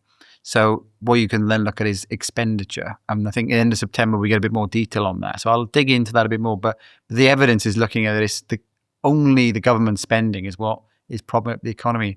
And on those jobs, and you talk about hospitality and young people, they are the biggest group that's been hit, is young people. And ironically, younger people tend to vote for this socialism, don't they, and Labour Party, and they tend to move more to the right as they get older, but they are being hit hard. I think that's changing. It is changing. I think Farage is getting a lot of support amongst young people. My son he's 13? He said, I seen that guy he saw him on the telly, and he said, I see him on my TikTok. So he said, I liked him. That's what he said when he doesn't know much about politics, my son, but obviously these politicians are playing a clever game with the likes of TikTok. But that Saturday job I had, it set me up for life. I weren't earning a lot, but I was learning about getting out of bed, going to work. I'd love to know how many of the current cabinet and how many Labour MPs or anybody in Westminster did a proper get up and do a Saturday job, or I was doing it. How many shitty jobs did you have? I bet you had loads. I did that, and I did it when I was in school. When I grew up old enough to go to university to drive, I would do it during all the school holidays. You didn't do a factory job? No. Oh, I did. So good. Was that good? I did 2 factory jobs. One was a company called BTB Mail Flight in Kempston, near where I live, and most young people worked there. They used to do the magazine deliveries, and we used to put oh, here we go. Sorry, Connor's just bringing up the rates. So over 21's 12.21. 18 to 20's tenner, and 7.55. Yeah, so that kind of adds up, because if you had the 12.0% on that we give them, that gets you to the numbers that we pay. So we used to put the inserts in the magazines. And so they had these machines called the sitmers, and you would sit, the magazine would come down, you put the inserts in, and then it would wrap it in. It was shit. And then another one I did was I used to put handles on umbrellas. So a factory that made umbrellas. And it was, I always tell the story of this place because it was split into 2. Down the middle, and one side they used to print the umbrella, and that was all the young lads, and the other side was where the Indian ladies used to stitch them together, and that's where the handles went on. So I was in the side with the Indian ladies, and I could just hear all these lads having a laugh, and I was there, another handle. It was so boring. I used to make up games like, how many can I do in an hour? How many can I do in I hate that. But you've worked hard to get where you are today. You haven't really been handling all of this, and that's the thing. People who generate wealth and create jobs are being hammered, and you think, well, you should be promoting it. But more. The one thing I always find perverse with the tax system is you pay 20% on the first amount, then it goes up to 40%, and then they always talk, we want a 50% rate. I'm sure some of the Labour politicians would like a 99% rate, but if you pay 20% on all your income, so if you earn £1 million, you'll pay £200,000. That's what they do in Estonia. They have a flat rate tax. Yeah, so I've never understood why that's not discussed a lot, because rich still pay more. So why marginally take more and more as you get richer? You may as well just have a flat rate, have a higher ceiling at the bottom, so that you've got a amount that you need to live on, and then everybody pays the same. It incentivizes people to earn more money. But stuff. Jamie, they sit in government. It's like they're constantly, or maybe it's within the Treasury, I don't know. But they're like, how can we get more? Where can we get more? Where can we get like Rachel Reeves right now? I'm sure she sat there November the 26th is coming up. Where can I take more? It's not where can I cut, it's where can I take more. Now, you and I know we don't always go through good times. And when times aren't good, whether it's a business or your house, you think, where can I cut? Yeah, maybe I don't have Sky TV anymore. Maybe I don't go out to the pub as much anymore. I don't think, what can I steal off my neighbour? I don't go next door and pipe his electricity in my house and go, I'm having that. And I think this is a deep problem we have in the country, is this politics of envy, this demonising the rich, demonising billionaires, saying, oh, you should pay more, pay your fair share. Well, how do you even define fair share? If I've got a successful life, I've worked, how many hours a week do you think I've worked on average kind of the last 20 years? Probably 15 hours a day. Yeah. I've worked my bollocks off. Like, you can't say to me that, oh, you're not paying your fair share. I am paying my fair share. But it's that politics of envy. It's almost like a litmus test for somebody. Is a good question to be do you think wealth is a good thing? And do you think it's a good thing that we have rich people? If you say no, then I think I don't have anything to discuss with you. Yeah. Because what you want is the money that is created by wealth to fund the things you care about, but it's like you're slapping somebody in the face as you take from them. Yeah. I think part of the problem we've got in society, because of globalization, so Trump's tariffs, if you think about it, when you look at the balance of trade, it's not good. It's not good for a country, say like the UK, to have an imbalance where we generate some money, but then we import loads and loads of things because we're just giving our money to other countries. Yes. And so you think of what's happened pretty much over the last 34 years is most of the industrial part of the world and manufacturing's all gone to China. So a lot of our money goes to China because we have to buy all the goods in from China. And what Trump's pretty much doing is saying that, well, we'll put tariffs in to try and protect jobs. So, but it's difficult from a consumer perspective because say you're running a TV manufacturing company, you might have a unit in Liverpool. The wage costs are going to be higher, obviously, because of the relative to China. And then if you go on Amazon and then you're selling a TV for £400, but the exact same TV is £350 from China, people will buy the Chinese one. So, I think the point what Trump's trying to do with tariffs is to say, okay, well, you can still do it, but we're trying to equalize the playing field to get jobs in this country. We'll put that £50 tariff on that telly. So it's the exact same telly, but because you had an advantage in terms of the labor costs, you've got to pay £400. And then if you buy the domestic produced TV, generates more money in the economy. That wage, that job creates other jobs in the supply chain. So I can kind of say, I know Trump's getting a lot of criticism. So you want the markets to try and determine things, but there are some things where there's distortion in the markets, just in terms of the evolution of where an economy is, and one country's a lot cheaper to do something than another. So that's one thing where I do support Trump a little bit on that. You'll get hammered for that. Just going back to the payroll data. You wrote a piece, you said 10 monthly payroll drops in a year. Yeah. 6 in a row since Labour took office. I feel bad just staying on this point, but I think people need to really understand how bad this is for the country. Yeah, it's a clear trend. You can see 6 months in a row, and you need the economy to grow because you've seen payroll jobs come down. This is off the back of massive immigration that we've seen the last couple of years. So I did read, obviously the Tory party in a bit of a crisis, and they were saying Kemi Bates and there were some people calling for Boris Johnson to come back. And you just think, well, hang on, no, Boris Johnson's the reason taxes are so high, immigration's so high. I know he's got a personality which cuts through to a lot of the public. Maybe that's what the Tory party were looking for. That's exactly what they're looking for. And that's what they're looking for. But the kind of the shit we're in now is pretty much partly to do with Boris. So you can't have this high levels of immigration coming in. And one of the things on, say, jobs and losing jobs, one of the first stories I did when I was at the ONS, looking at because I used to run the labour market team there, looking at all the job stats, it was around the time. So we had the expansion of the European Union, and we didn't put a kind of a temporary pause on who could come here. So we saw a huge influx from people from Poland and Romania. Other countries didn't see as much because of the limits that were put on in some countries. So I did a kind of an article back in 2011, I think this was, looking at the skill level of the jobs that kind of immigrants were coming into the country and doing. And you were just seeing a lot more of them coming over, doing low-skilled jobs because the wages relatively were better here than they were, say, back in Poland and Romania. So the skill level that they were qualified for the job they were doing, they were overqualified, but they were happy to take the wage. But that then had an impact of pushing, say, people who were in the UK who would have done those jobs. You always hear the stories and you go, oh, they're just doing the jobs that Brits don't want to do. There's a little bit of that, but it's not fully there.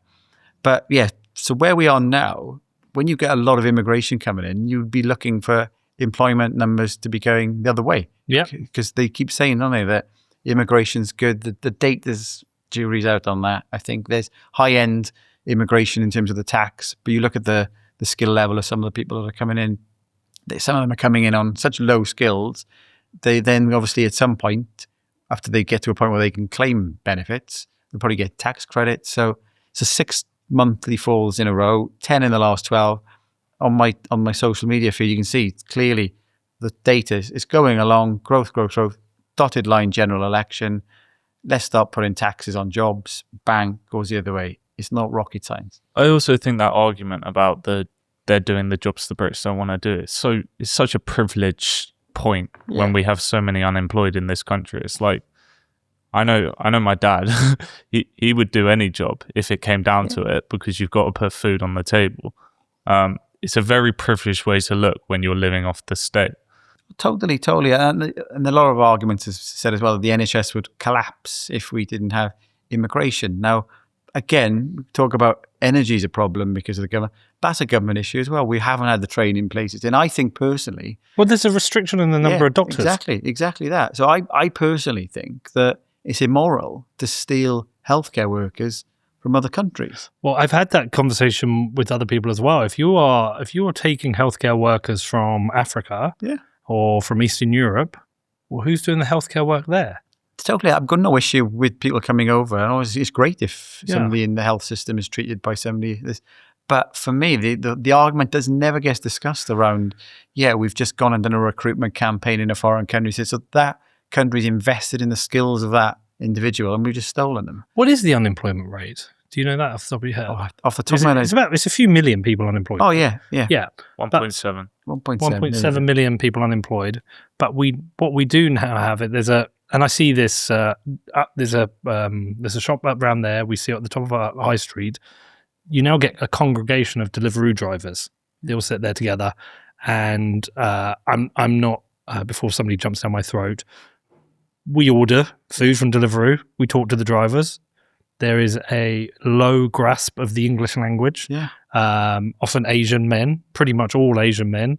And they're choosing... No, and by the way, I commend anyone who works, but they're on electric bikes or bicycles and they're out there and they're working hard and delivering the food. There are people unemployed refusing to do those jobs.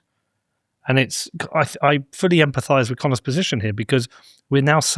Connor, freshly into the work system, is subsidising people who are choosing not to work. Yeah, totally. And more unemployment, that number you talked about is only people who are actively looking for work. So the way the data is collected, because this is one of the things why I kind of led the team when we were doing it, is you ask the questions in the survey and you've got to be 16 or over, and are you actively looking for work today? So there's a huge number of people who are in the figures who aren't in work, who are economically inactive.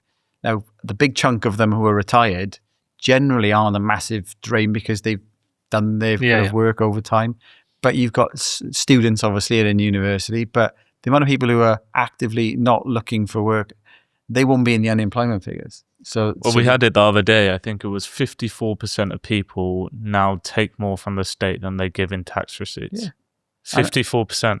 Ridiculous. And there's a lot of people think they should be even higher. The state should provide everything. The bonkers one about they trialed this, I think, in Wales, but the universal basic income. Just have money. Just have it. That's But how does that carry on? You can't work at 54%. No. Daniel Priestley, you know Daniel Priestley?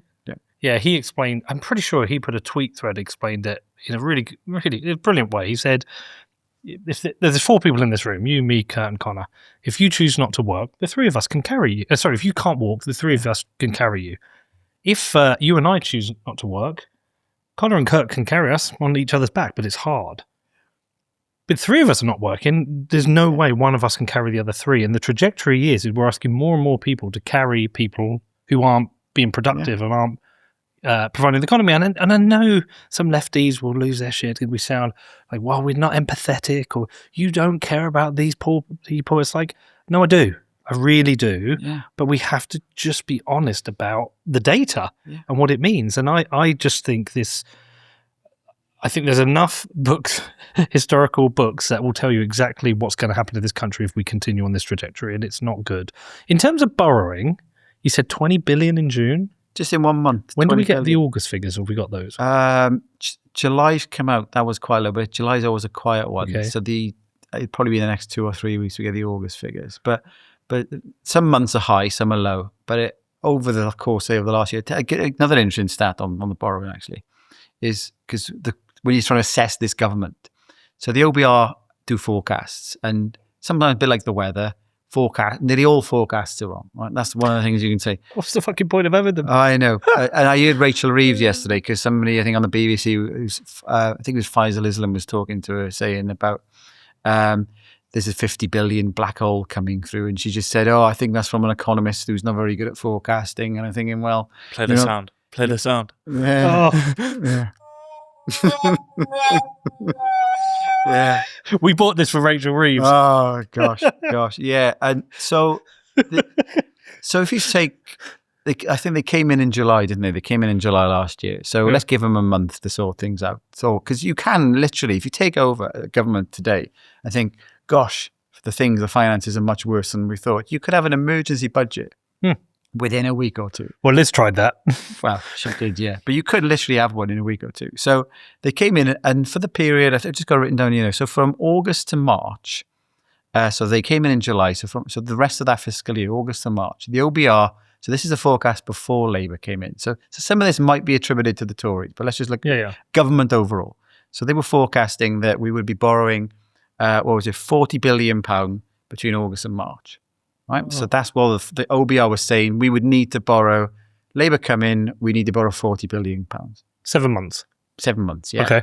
The actual amount the Labour Party borrowed, and that budget was involved as part of this as well, was £95 billion.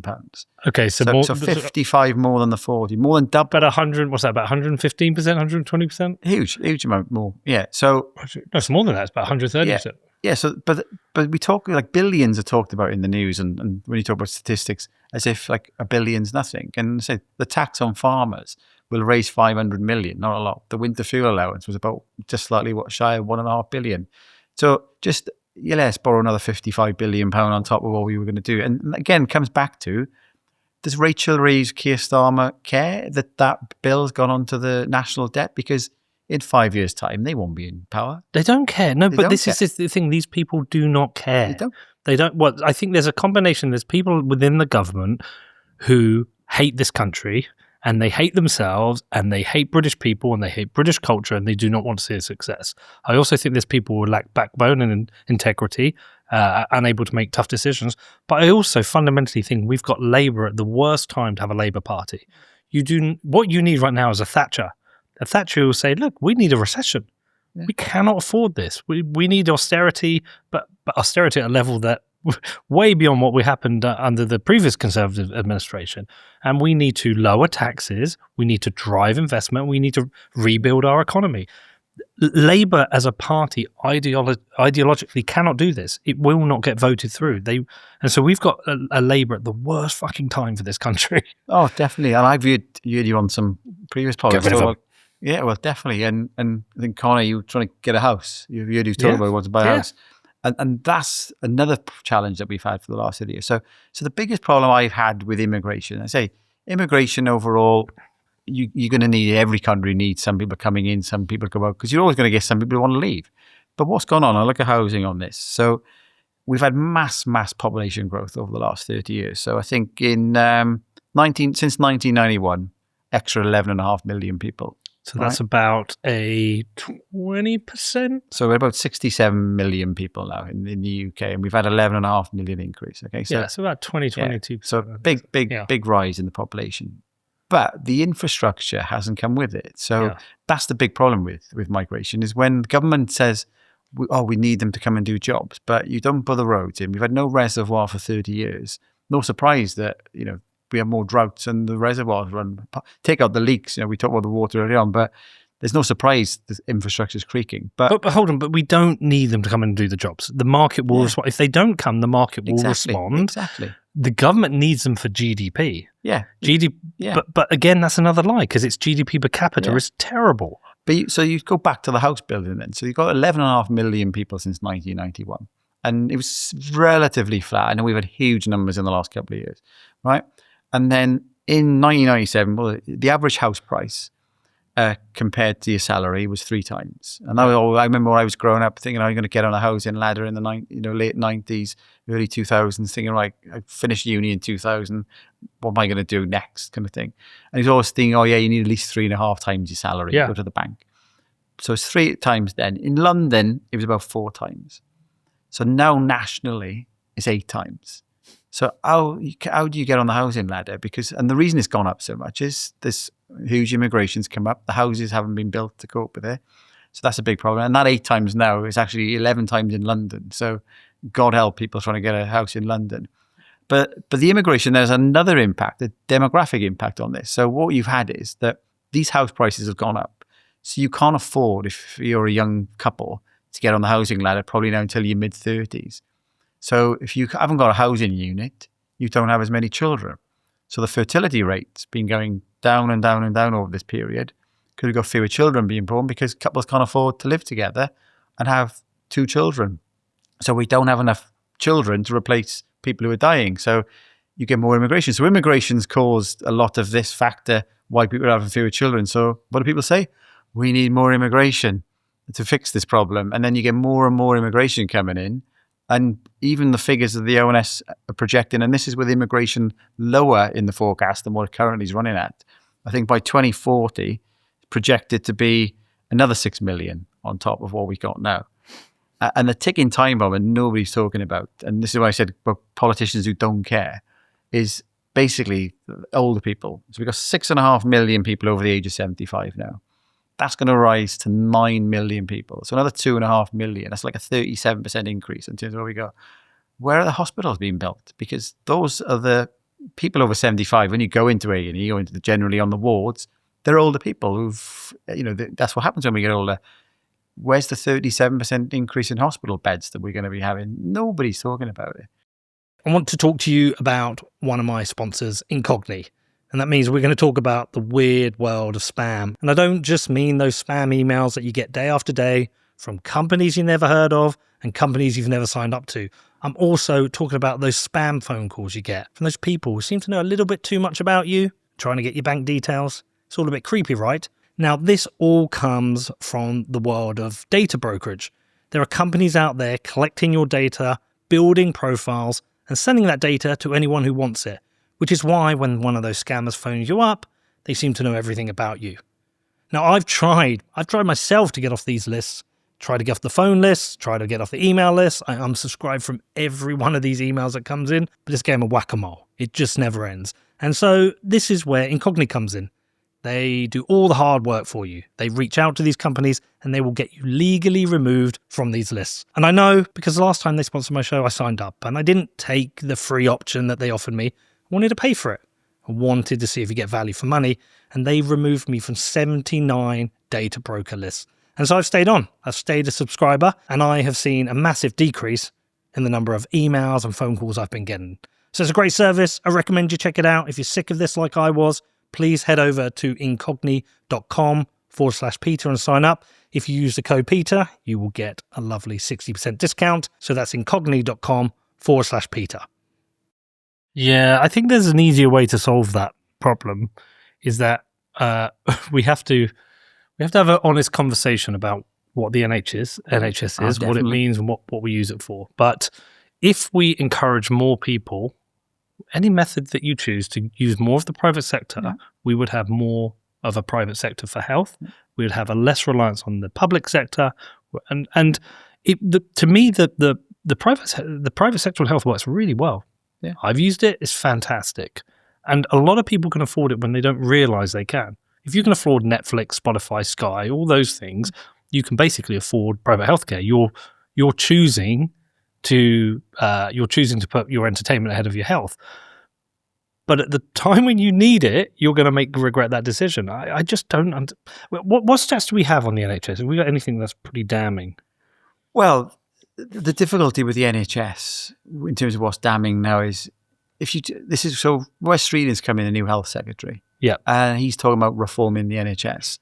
Yeah. My big, we do need reform. I think everybody, but Labour Party. This is one of the things with the devolution. So when I live in Wales, the Labour Party have run the NHS for the last 25 years. Health outcomes are much, much worse in Wales than they are in England. But one thing I never understood is that, okay, if Northern Ireland, Scotland, England and Wales have all got a similar system, but it's not working in any of them, why doesn't somebody try something different? And if it works... Stop talking sense, Jamie. I know. And if it works, then you do. So when Starmer and Wes Streeting get up on the podiums and start talking about...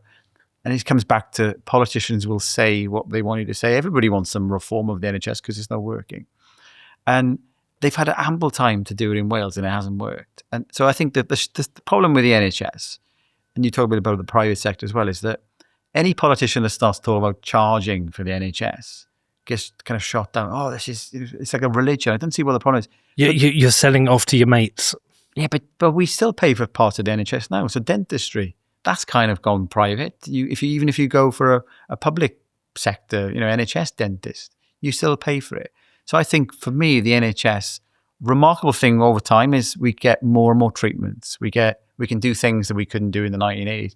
But should the NHS do everything that is currently provided? Probably not. And that's where if you cut the amount that the NHS does for free, maybe, it needs to keep people alive, those emergency care. Probably should be doing boob jobs.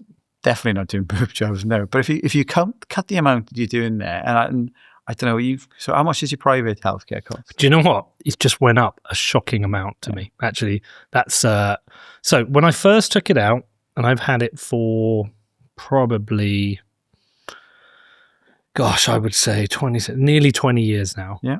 When I first took it out, it was for 4 people. And it was £150 a month. Okay, good. And we had the highest level of cancer cover. It's now 3 people, my son and my daughter as well.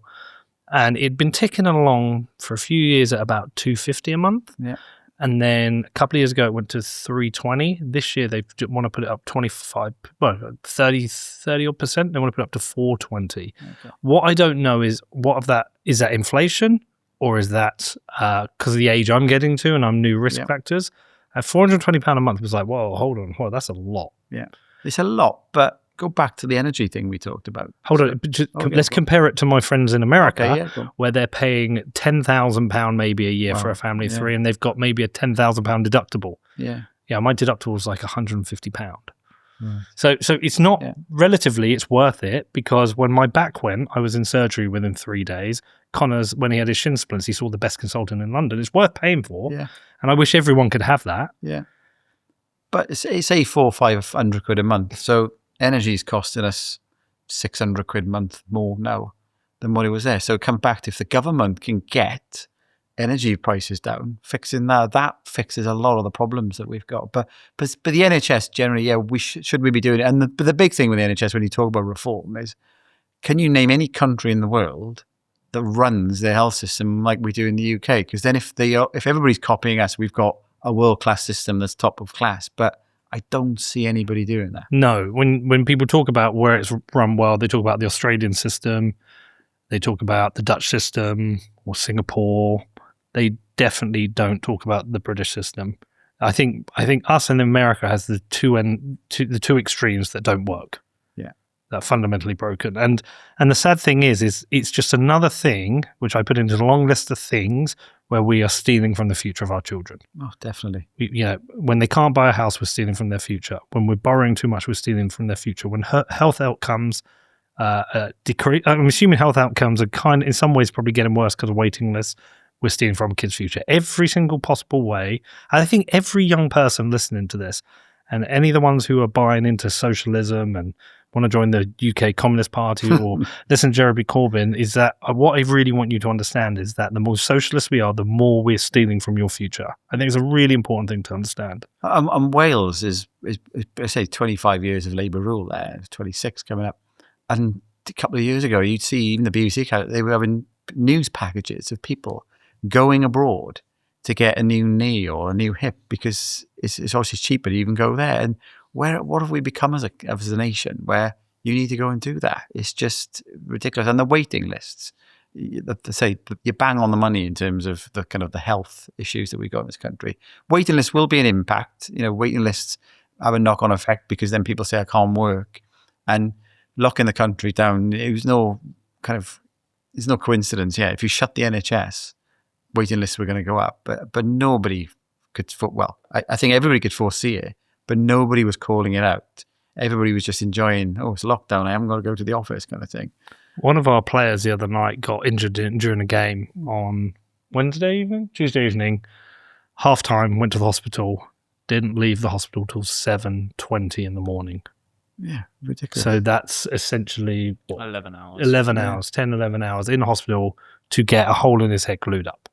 I mean, that's insane. There were no doctors. The NHS, it's funny, this thing about the NHS, it has more money than it's ever had. And these waiting lists are crazy. But people keep talking about how long they're in hospital for because there's no doctors available. It's like, well, where's all the money going into the NHS? Shouldn't we just be making sure we've got enough clinicians? And I think it's this whole managerial class thing. I'm pretty sure if I saw the statistics over the last 40 years, the growth in clinicians versus the growth of middle management, I bet shot right up. We're going to have DEI staff and translators and all the bullshit we didn't used to have. And we're just not going to have enough doctors and nurses. And it's the nurses. This is where I go on a rant. My mum was a nurse. And nurses are probably the worst treated people, I think, in this country. They've got the worst pay rises. I think, what was it, over that 20-year period? I think it was lower. I think it was 27%. I think the average wage in the country was 44%. CPI was 80%, but nurses was 27%. It's a hard job. I volunteered in a hospital. It's a hard job. They're 12-hour shifts. They're dealing with difficult people, difficult conditions. They're seeing horrific things, and they're not being given a living wage. And I think it's one of the biggest crimes of this country is what we've done to the nurses. It's horrific. Definitely. And my biggest problem with the NHS as well is that government, you could say government policy or inaction is killing people because it's a common thing. And this has been the same now for decades where you phone for an ambulance. So the ambulance picks you up if you're an emergency person, takes you down to the A&E department. Oh, there's no room in the A&E department, so you sit in the back of the ambulance. So whilst you're sat in the back, and this is a common thing, you go down any hospital across Britain, you'll see ambulances outside the A&E department. Whilst that ambulance is obviously stuck there, somebody else has a heart attack, it's out of action. So the call times to get the people. So people will be dying because of this. And, of course. And my local A&E, I was in there, I took my mum in recently, and the difficulty, they're thinking, we've had a huge house building in the local area. It's massive expansion. And not just in my local area and lots of other ones, but the hospital is exactly the same size. So when I went in there, it's not a case of now, we haven't got a cubicle to put you in. There was like 6 people in a corridor. Somebody's coughing up blood in the corridor. Third world. Yeah, coughing up blood in the corridor. So the size of the hospital hasn't changed. And it comes back to that. There's 2.5 million people extra now by 2040. Literally, the bricks and mortar and the foundation should be going in the ground now. Invest in that, because in 2040, if you think it's bad now in the NHS, it's going to be a whole lot worse in 2040. And you will be knocking on the door towards using the NHS more at that point. Yeah, well, I wonder, did you look it up? It's hard to find. Can you have a look up and see if there are any private hospitals, accident and emergency hospitals in the UK? Because if there aren't, I don't know if there are. We've got a private doctors on our high street. We go there now because it's an appointment same day, worst case the next day. You pay £50 for the appointment, but you can just get in. And again, I know that's going to piss off some socialists, but the market will respond to people who want to pay for things. But if you want to pay for it, what's the problem with that? No problem with that at all. But I am worried about phoning for an ambulance and you having to wait half an hour when you need it straight away. That is high risk at the moment. If somebody in London opened up a private accident emergency with private ambulances, there are people in London who would pay for that, knowing that if they phone the NHS, it's a 45-minute wait. Okay, I phone out the private one. Well, it's going to be £1,000 to come and get you, but we can come now. There are probably tens of thousands, hundreds of thousands of people in London who've got the money to pay for that. There is none. There is none. Although there is urgent care, but you still have to rely on the NHS ambulance service. Yeah. That's one of the criticism of the private healthcare, actually, is that the NHS has to pick up all the mess. That so if it gets to an emergency state, you have to go into the NHS because that's the big cost to the state is pretty much the emergency care in the private sector. So your £450 is not going to cover you if you have a heart attack and you have an ambulance and you need to get you down there. But the NHS does a lot more than just that. And that's the problem with the waiting list. So the waiting lists that are massive aren't the emergency care. So having a sector and choice and doing that and paying, say, a monthly fee for that. But you're right. It'll support the economy as well. Yeah. Can you ask why there's no private ambulance service? Because I wonder if there's a legal reason. I don't know. That's not my idea. But I'm pretty sure I reckon that's a great business you could open in London if you set up a private ambulance service that said it is £1,000, but we will get you immediately. We guarantee to get you. We can guarantee to serve you within minutes. There are people who are going to say, "Well, this is my health. I don't give a fuck. I'm going to pay that." Difficulty you get, it might work, but when you get to the hospital, you'll be stuck outside. But if you've got private urgent care, hospital, you'd have to, and then you'll take the pressure off the NHS. Again, the commies will hate it, but it will take the pressure off the NHS. But if you did it and it was successful, they'd probably put your taxes up on your business. Yeah. Because that's what they've done with the private With the education, The education is bonkers there. Because you basically got people paying money to take people out of the education system that we have to fund and taxing them and pushing them back in. So there is kind of... hold on, is but what's that thing? Hold on, scroll to the top. The UK's best private ambulance services provider 2024, NHS approved supplier. So that's an actual company we're on. Private ambulance, okay. Are you looking for a private ambulance hire from a qualified and experienced provider here? Okay, name best. I can see a new business opportunity Scroll in to Bedford. the top. I would brand them differently. About us. Can you click on the About Us? Okay. Let's stay up there. All private ambulance UK. We provide a variety of private ambulance services throughout the UK and Europe, including private road ambulance hire, air ambulance medical repatriations, and event medical cover. See, I don't think that's the same thing. I don't think that's what I'm saying. It's like you can have an ambulance at an event. Say if you had a concert, you could hire an ambulance. Yeah. But I don't think that's that's an emergency. No, and there's a lot of ambulances who will have to take, say, frail patients to appointments because they can't drive. So it might be that they're just providing a service as part of that. But you're talking a more radical thing where it's a private emergency health system being run. Yeah, that's what happens in the US. If you have an emergency, I think one of them's called McCormack, by the way, coincidentally. But you can get trapped if you. So one of my friends lives out in the US. His daughter broke her finger surfing. They called the ambulance, but they called the wrong one. That's their approved one on their private medical, and they ended up, I don't know, paid thousands of dollars for it. It's there's a lot to look up there. Okay, I want to talk to you about crime. Yes, good one. So this one's close to my heart because I'm recognizing a pattern of certainly low-level crime, massively on the increase in the UK.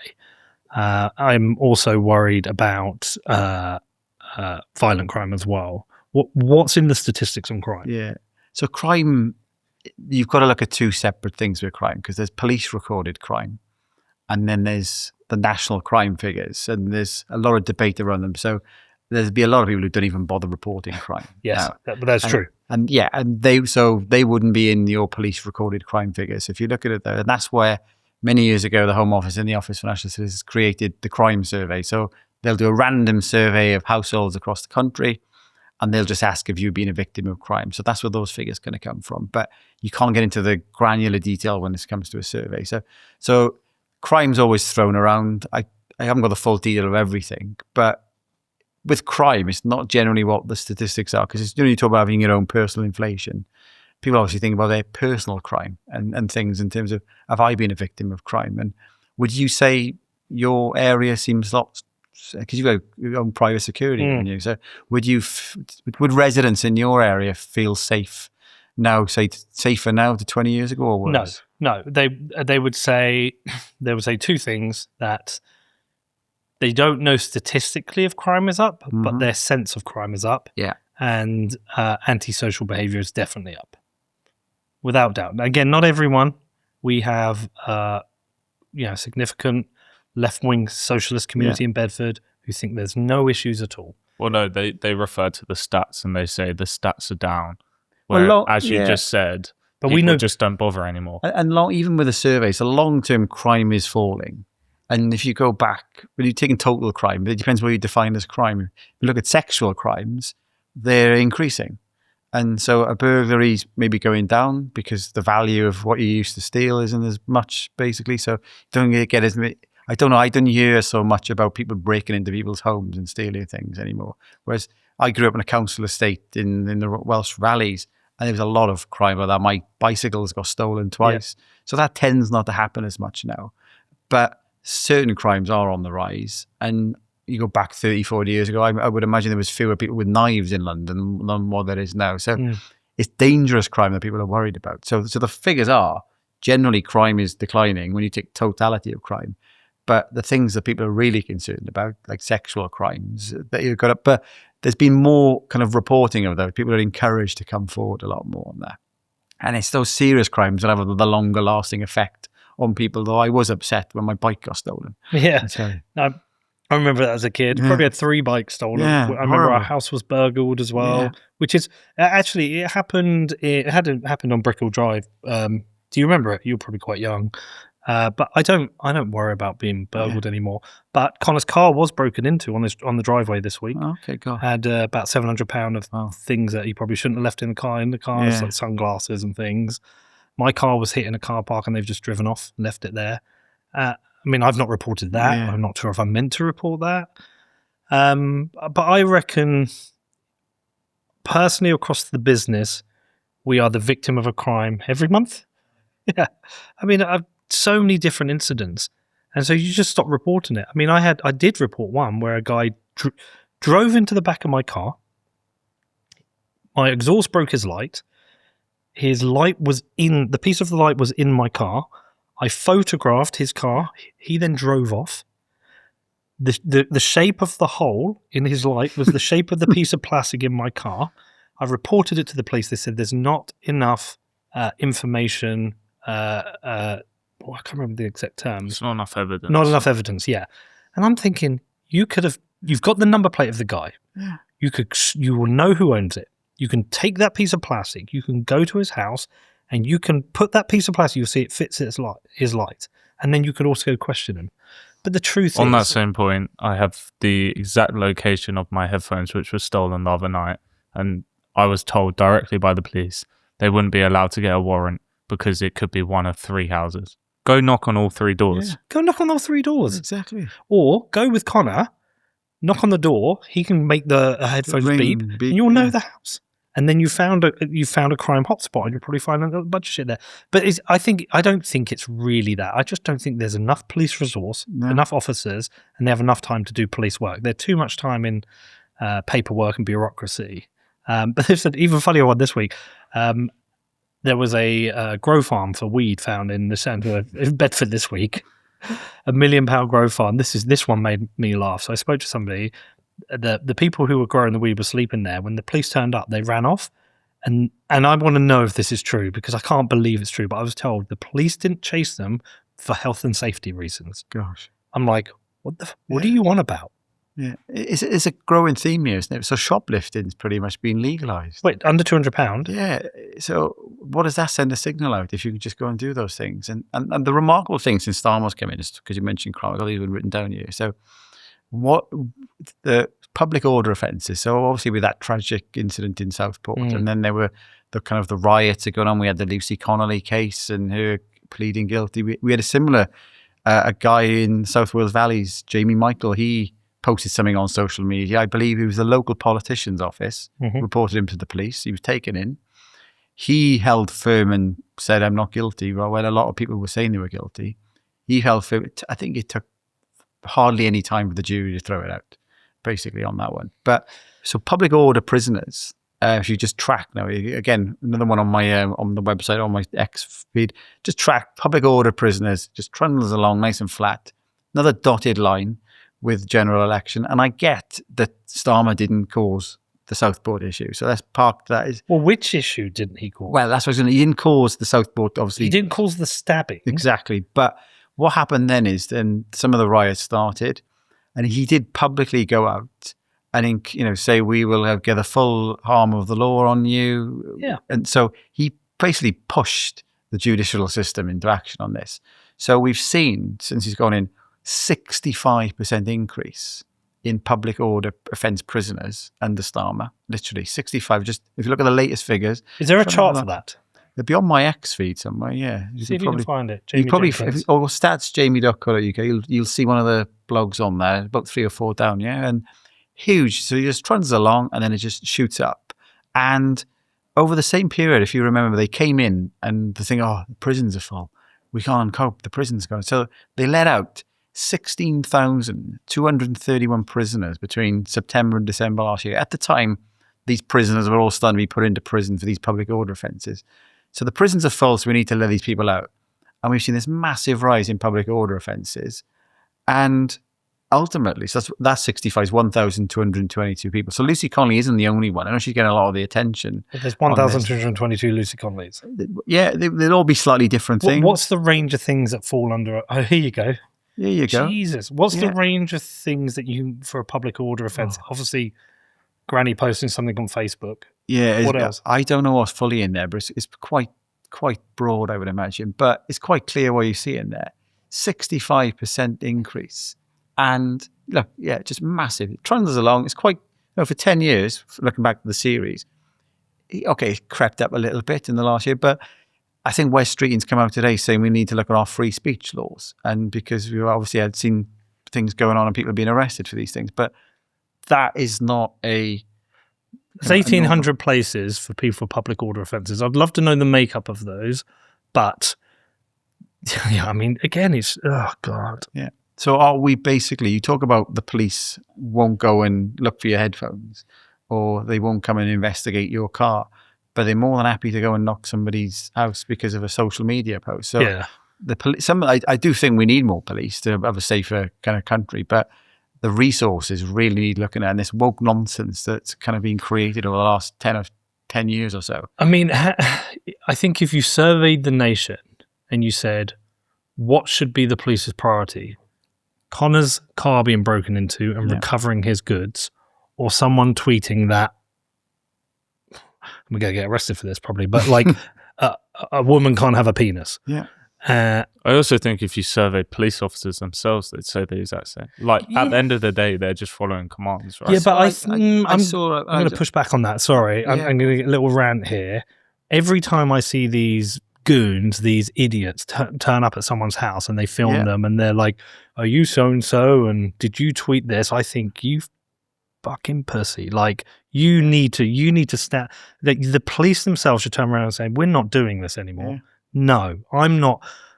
How if you're going to arrest somebody for a Facebook post, in your conscience, if you disagree with that, why are you doing that?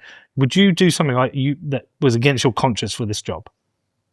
But then I would have to come to terms with the fact I might not have a job. But that's the problem with the world and society. If we should always act with our conscience. I think these police officers, the Gestapo of the Labour Party, I think they need to themselves push back on this. No, I agree. And it's the same thing when people complain about, I should have an extra 15% in the public sector pay. Well, if you're not happy with your wages, go and get another job. Yeah. This stuff's a disgrace. Yeah. I mean, it's just, but again, signal of what is wrong with this country. And it's going to get much worse. It's going to get much worse. So on prison places, we're essentially full, aren't we? Yeah, we're full. And the solution isn't to, and those 16,000 or so prisoners released, one of them went out and murdered somebody. Literally, when it got released early and went out and murdered somebody. And obviously that's not all of them, but even one is just too many. So we need more. It comes back to the infrastructure, isn't it? We haven't built enough prisons. We haven't built enough reservoirs. We haven't got enough roads. We haven't got enough hospitals. And where's all this money going? And that's the thing. What's the public to pay public sector workers? But also, and it also comes back to if you've got some spare money in your household, you might think, I'll give a little bit to the guy over the road, help him out. But we haven't got any spare money, but we still dish out foreign aid every single year. On that back to that 288 billion. Do we know how much of that is police, fire, We can break it down by looking at the different departments because they've all got their own budgets, and if you apply the same thing, and they may even publish the numbers by department. But yeah, you can look at that. So on this podcast, you are definitely hearing me talk about Bitcoin a lot. Well, why? We live in a really strange time with governments driving inflation with their reckless spending and endless money printing. There is a way out of this. There is a way to protect your money, and that is by stacking Bitcoin. I've made loads of shows about Bitcoin. You can go and research this. You can go and read the books. But the truth is, it is the hardest money ever created. If you are interested in protecting your financial future, it's time for you to get on the Bitcoin train. I've been stacking Bitcoin personally and through my businesses since 2017. It's protected me, it's secured my family's future, and it also strengthens all of my businesses. So if you want to start stacking Bitcoin, where do you do it? Well, for me, it's with Gemini. They're a fully licensed, full reserve exchange and custodian, so they give you a secure way for you to buy and own your Bitcoin. There's no risks and no funny business. So if you're serious about stacking Bitcoin the right way, head over to Gemini.com, which is GEMINI.com. Yeah, I mean, look, it all points to we need a much better functioning economy. Yeah. I really worry about the future of this country, Jamie. Well, if you think of the debt, that huge 2.8 trillion debt, 2.87 trillion debt. So it's 96% of GDP, which is quite alarming, really. It's the one way of getting the debt as a percentage of GDP down is, okay, keep the debt flat, but just grow the bloody economy. Do you know a lady called Lynn Alden? No. So this show used to be a long time ago, just about Bitcoin. That's all we covered. And she is an economist, and she always said the 135% debt to GDP, that's where you get worried, because she calls that the event horizon. If you go over that, no country of the 52 countries that hit that, 51 have had a currency default, I think, and the only other one is Japan, which has gone through decades of stagflation. That she talks about that a lot, and we're heading that way. Yeah, literally, we're heading that way. And the only way, so the government's current thinking is, and we hear this on a daily basis, right? We need to borrow less, so we're going to tax more. But it's just the economy is going to just blow up at some point. Well, we need to borrow less and tax less. Exactly. That is it. And cutting spending is the only way that you can fix this. And you don't need to do it. The government needs to just look at efficiency. So I assume you buy a brand new business tomorrow, it's struggling. Yes. You're not going to buy a successful one, probably because they won't want to sell it. So you inherit a failing business, and we've got a failing economy and a failing government. First thing you look for is probably, what savings can I have? Absolutely. First thing you would do. But the Labour Party came in, first thing they did, spend more. Let's increase the tax burden. Let's increase public spending. And okay, we needed probably a little bit more investment in the NHS quickly to get waiting lists down. That was one of their pledges. But are they really looking at the waste?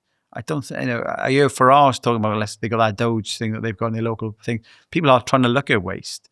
And that's ultimately, yes, any waste that you've got, just cut it out. I've seen those adverts, £108,000 for a director of diversity in the NHS. Yeah.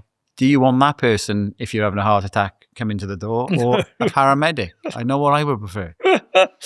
Yeah, oh man. And the paramedics on a fraction of the wages, by the way, as well. You might get 2 or 3 paramedics for that 108,000. And if somebody's on £108,000 to do that job, they'll make sure they've got 5 or 6, 7, 8 people working for them, because they'll think, oh, I'm too busy to do any work.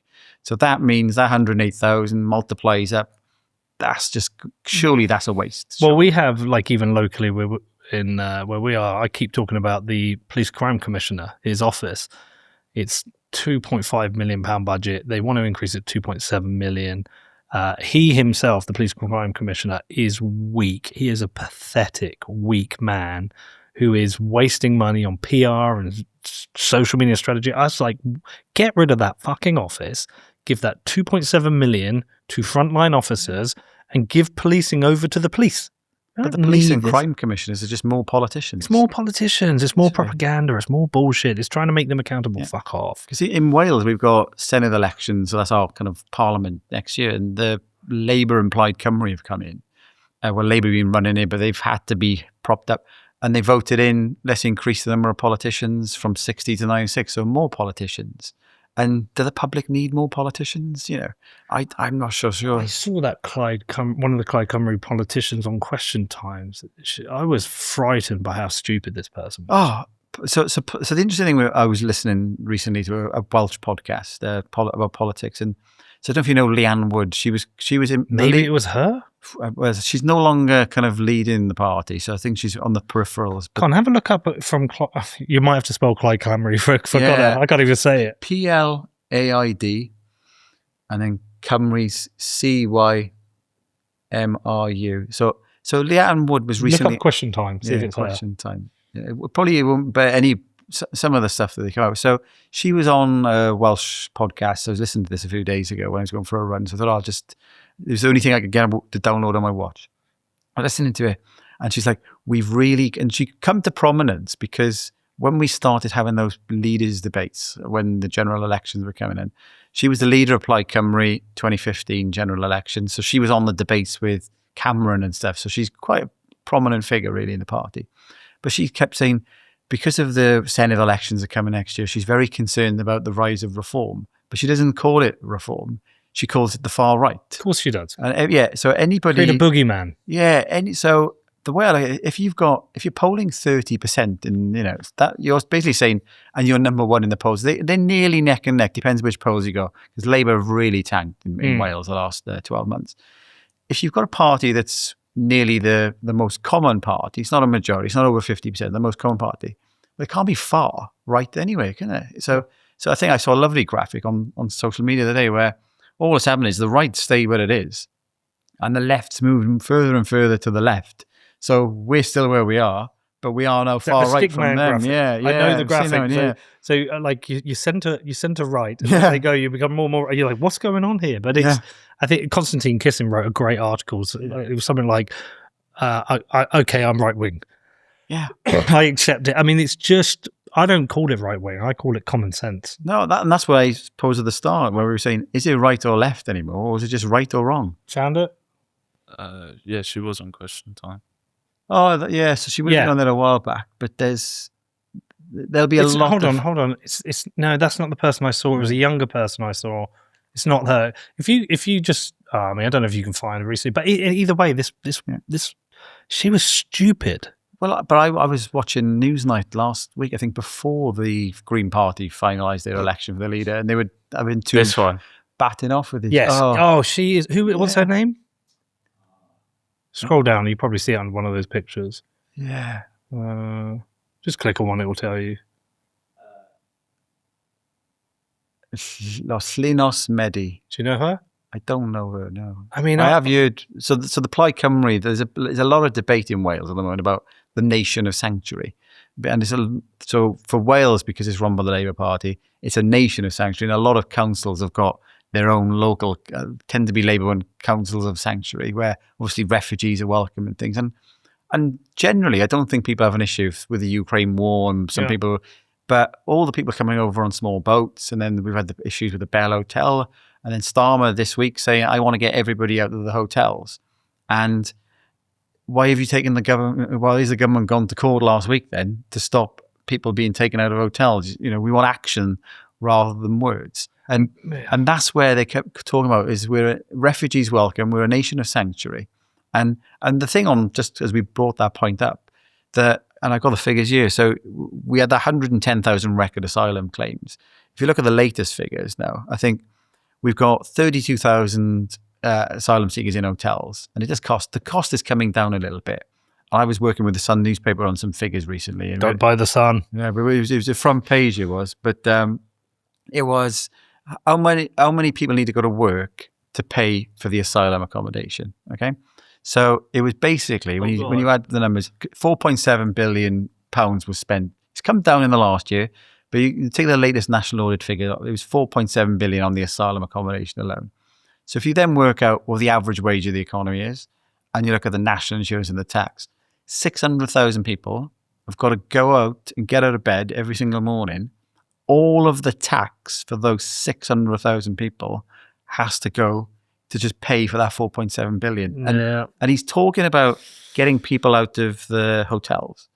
So, but he's not talking about how he's going to stop the boats. He keeps almost smashing the gangs. Yeah. And if you look at the figures, drug-related deaths in England and Wales, they've come down slightly in Scotland. They're still a record in Europe. I think the figures were out this week.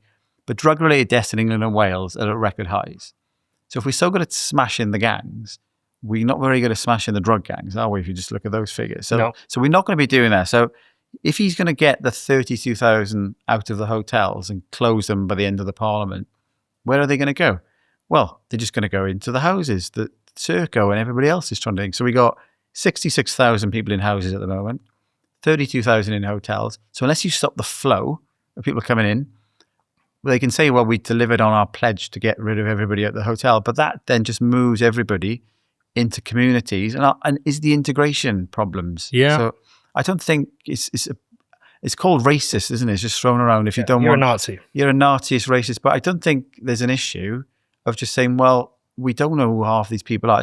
For me, it's more the security issue. If you have no idea who's coming in to the country, like if you decided to just rock up and go to the airport, fly into France, and you got no documents, they're going to look and think, what are you doing here? Well, I think you can make it really easy. Yeah. Just make the tax for accommodation of migrants, you make that optional. See how many people want to pay more tax. Yeah. Yeah. And then whatever increase you get in tax, if Del Vince wants to pay for it, let Del Vince pay for it. Well, but people, when they see, virtue's so easy. Yeah. Virtue is the easiest thing in the world. It's just words. Nicola Sturgeon said she's another a refugee. Did she ever do it? Of course she did. They're all. I feel that this woman from Clyde Cymru, honestly, she was so stupid that all I can think is I feel sorry for the people of Wales. How can you have such a stupid person representing people? Yeah, and the most likely outcome next year is because we've got totally proportional representation coming in next year. Great. So no party is going to get more than 50%. So the likelihood is we could end up potentially with, say, Reform being the largest party, and the Conservatives have really lost because they're all fishing around for the same voters, really. Yeah. So if you take the Reform vote and the Conservative vote, it's probably projected to come in at about 45%. So all the left side will come together. So you could have a situation where the largest party can't govern. They all come together, and then you'll have a coalition of Plaid Cymru and Labour. And that'll be an interesting time to see how that plays out, because you will obviously have Reform politicians in the Senate, but if they're not in power, they'll be the main opposition, and then that'll be a good run-up to the next general election, because I wouldn't be surprised, because people talk about, obviously, the Reform Party and where they are currently in the polls, that I think the Labour Party got in their manifesto by having proportional representation. So if it wouldn't surprise me if Starmer genuinely pushes that forward before the next general election, because there's no way Nigel Farage, as an example, could be Prime Minister then. Because doesn't matter. They're fucked. The whole country is. Your lefty mates and family must hate debating you, because you must be able to own them. I don't. So everybody voted Labour over the years, but I don't see many of them. A lot of them have shifted away. Yeah. So you're seeing that trend. Yeah, the younger people aren't voting. Everybody's a bit. So I thought the Tories lost the last election. I think John Major lost that election. People tend to lose, and we kind of got to the point with Blair and Brown that you just want change. Yeah. So that, I don't think people generally vote parties in. It's just naturally a party comes to its life cycle and comes to an end. And I think that's what's happening a bit in Wales now. Right. That people are just fed up of this Labour Party. So somebody else might get in and have a chance. But I do think if we had a general election tomorrow, people are saying that Starmer will call an early election. No chance. Why would he do that? He's not going to win it. He sat there for 4 years. They've called the budget as late as possible. Yeah. They'll call the election as late as possible, because they just don't want to accept they're fucked. I mean, I think they should go now. Yeah. I wish there was a way to peacefully and legally remove them from power now. You can't get a vote of no confidence because they've got a majority. I would fully support national strikes to get rid of this party. I think they're evil. I think they're dangerous. I think they're destroying the country. And I think anyone says anything else, they're either stupid or they're ideologically trapped. But they are bad for this country. And I can be empathetic to. I would never vote for Labour, but I can see during a period of time under Blair, the country felt good and positive. I disagree with almost everything he did, but there is nothing good about this Labour Party. I think they're the worst government we've ever had. I think they're a front bench of idiots. Angela Rayner is a Animal Farm pig gorging at the trough, and she's been caught, and she's crocodile tears in us, and she's had no tears for all the people's lives she's destroyed. But all of them, Phillipson, Cooper, Reeves, they're all fucking stupid people. And I think they're destroying our country. Oh, I'm having a moment. It's good to be cathartic, but you talk about it and you just think where we've got to with this country with the Labour Party. It's just a travesty. And so if I try to buy a service, so say you offer me a service and I sign a contract, yes, and you don't deliver what you've said, I probably could sue you. Yes. So they've come in with a manifesto and they've lied. They've just done totally different things. So surely maybe I'm not a fan of having more public bodies, but do you need a body that literally will say you haven't delivered 70% of what you said and you've delivered 40% of what you said you wouldn't do? So you can't, if measuring it those hard. I know it's difficult. Do you know I have a solution for this? And I think it's my personal, very naive solution. I think every party should announce its budget before the election. Yeah. And its budget should be fully costed, and you vote on the budget. Because if you have to put a budget up before an election, if you're saying you're going to put up tax and others aren't, you might not get that vote. So the incentive is to push taxes down. Okay, is to support the public. But when you can put out in your manifesto vague promises and then lie, you get away with it. I would do that, and I also would make any change, any increase in. I would have a list of the taxes. Any increase by government in any tax goes to a referendum, and if you lose a referendum, you go to an election. I think it's then you're forcing the government. You're allowing the people to choose the taxation they want. Yeah, but it's bullshit. Anyway, it is, Jamie, look, your work's brilliant. Everyone should subscribe to your Substack and follow you on Twitter. We'll put it in the show notes. Anything we've not covered you wish we had? Because there's a lot. Well, there's a lot. We could probably talk for another 10 hours, I think. Looking, the one, we could do a show on this. Maybe we'll do it again in the future. But the climate and net zero and the environment, there's a huge amount of stuff. It just gets, it's like a daily ritual on the BBC with their climate editor. That just one thing I saw last week, which I thought was great. So, we've seen record wildfires, and they always say it's due to climate change. But then you speak to some of the experts, and historically, what we've seen is that the number of controlled burns, fire breaks, in terms of what you can do, that's been reduced by. So again, government's interfering, and that's reduced. So the fuel load now out in the countryside for wildfires is more than it probably ever has been.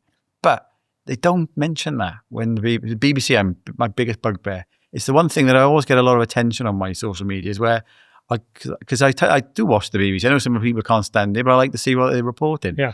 And I literally think, what have they said now on climate change? I clip it up, stick it on social media, and everybody's like, what nonsense is this? And it's like a religion for them. Well, maybe we should get you in with Catherine Porter and we'll drill into it. Oh, yeah. I do have one final question. Name me one thing the government has improved for us over the last 20 years. The last 20 years? What's got better? What has got better? It's my favourite question to ask anyone. Do you ever get a good answer? No. Nobody's got an answer. Nobody can name one thing. I can give you one thing. Go on. That's what Tony Blair did from a statistical perspective. He introduced the Freedom of Information Act.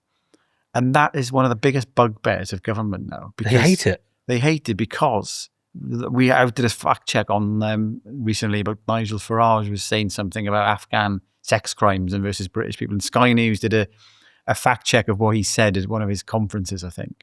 And he claimed that Afghans were 22 times more likely to, I think, commit a sex crime than somebody who was born in the UK.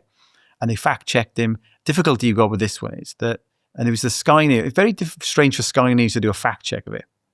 And they fact-checked him, and it must have been a political fact-check, because why else would you delve into it? I get it if you're an organisation like Full Fact, who that's their job. But for Sky News to do it, and they fact-checked, and the difficulty you go with this one is that when you know how many crimes there are, but you've got to divide by the population, because there's far more crimes in the UK committed by British-born people, say sex crimes, than Afghans. But there's significantly more British people than Afghans, so of course there's going to be more. So you need to calculate a rate. Yeah. So when per capita. Per capita. So you calculate a rate. The difficulty is what population do you divide by? So the figures, the reason I'm bringing this up under the Tony Blair bit is that the figures came from, I think, an FOI request that was made by a think tank to the policy department, I think, on this. So they give them the numbers and they said, here are the number of crimes by nationality. They then divided them by a population together per capita. And I think they used some figures from the ONS by nationality.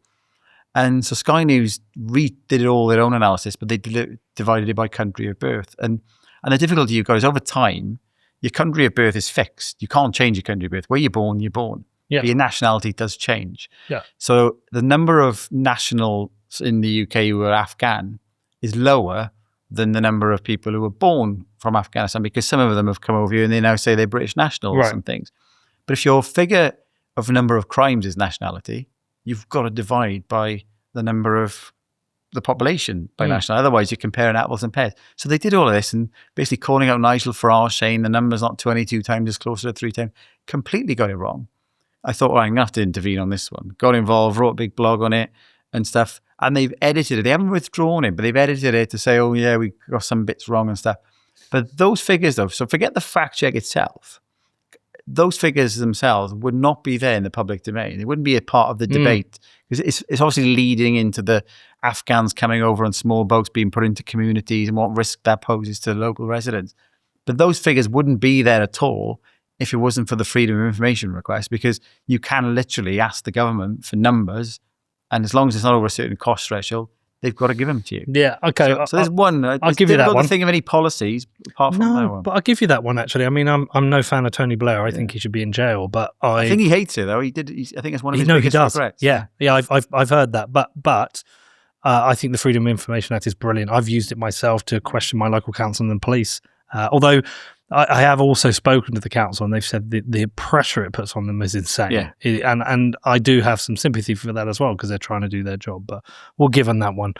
Jamie, your work's brilliant. I could talk to you for literally hours, and we should do this again, we'll do it again. whenever you want. Have an open invite, and I think Net Zero one with Catherine Porter would be interesting.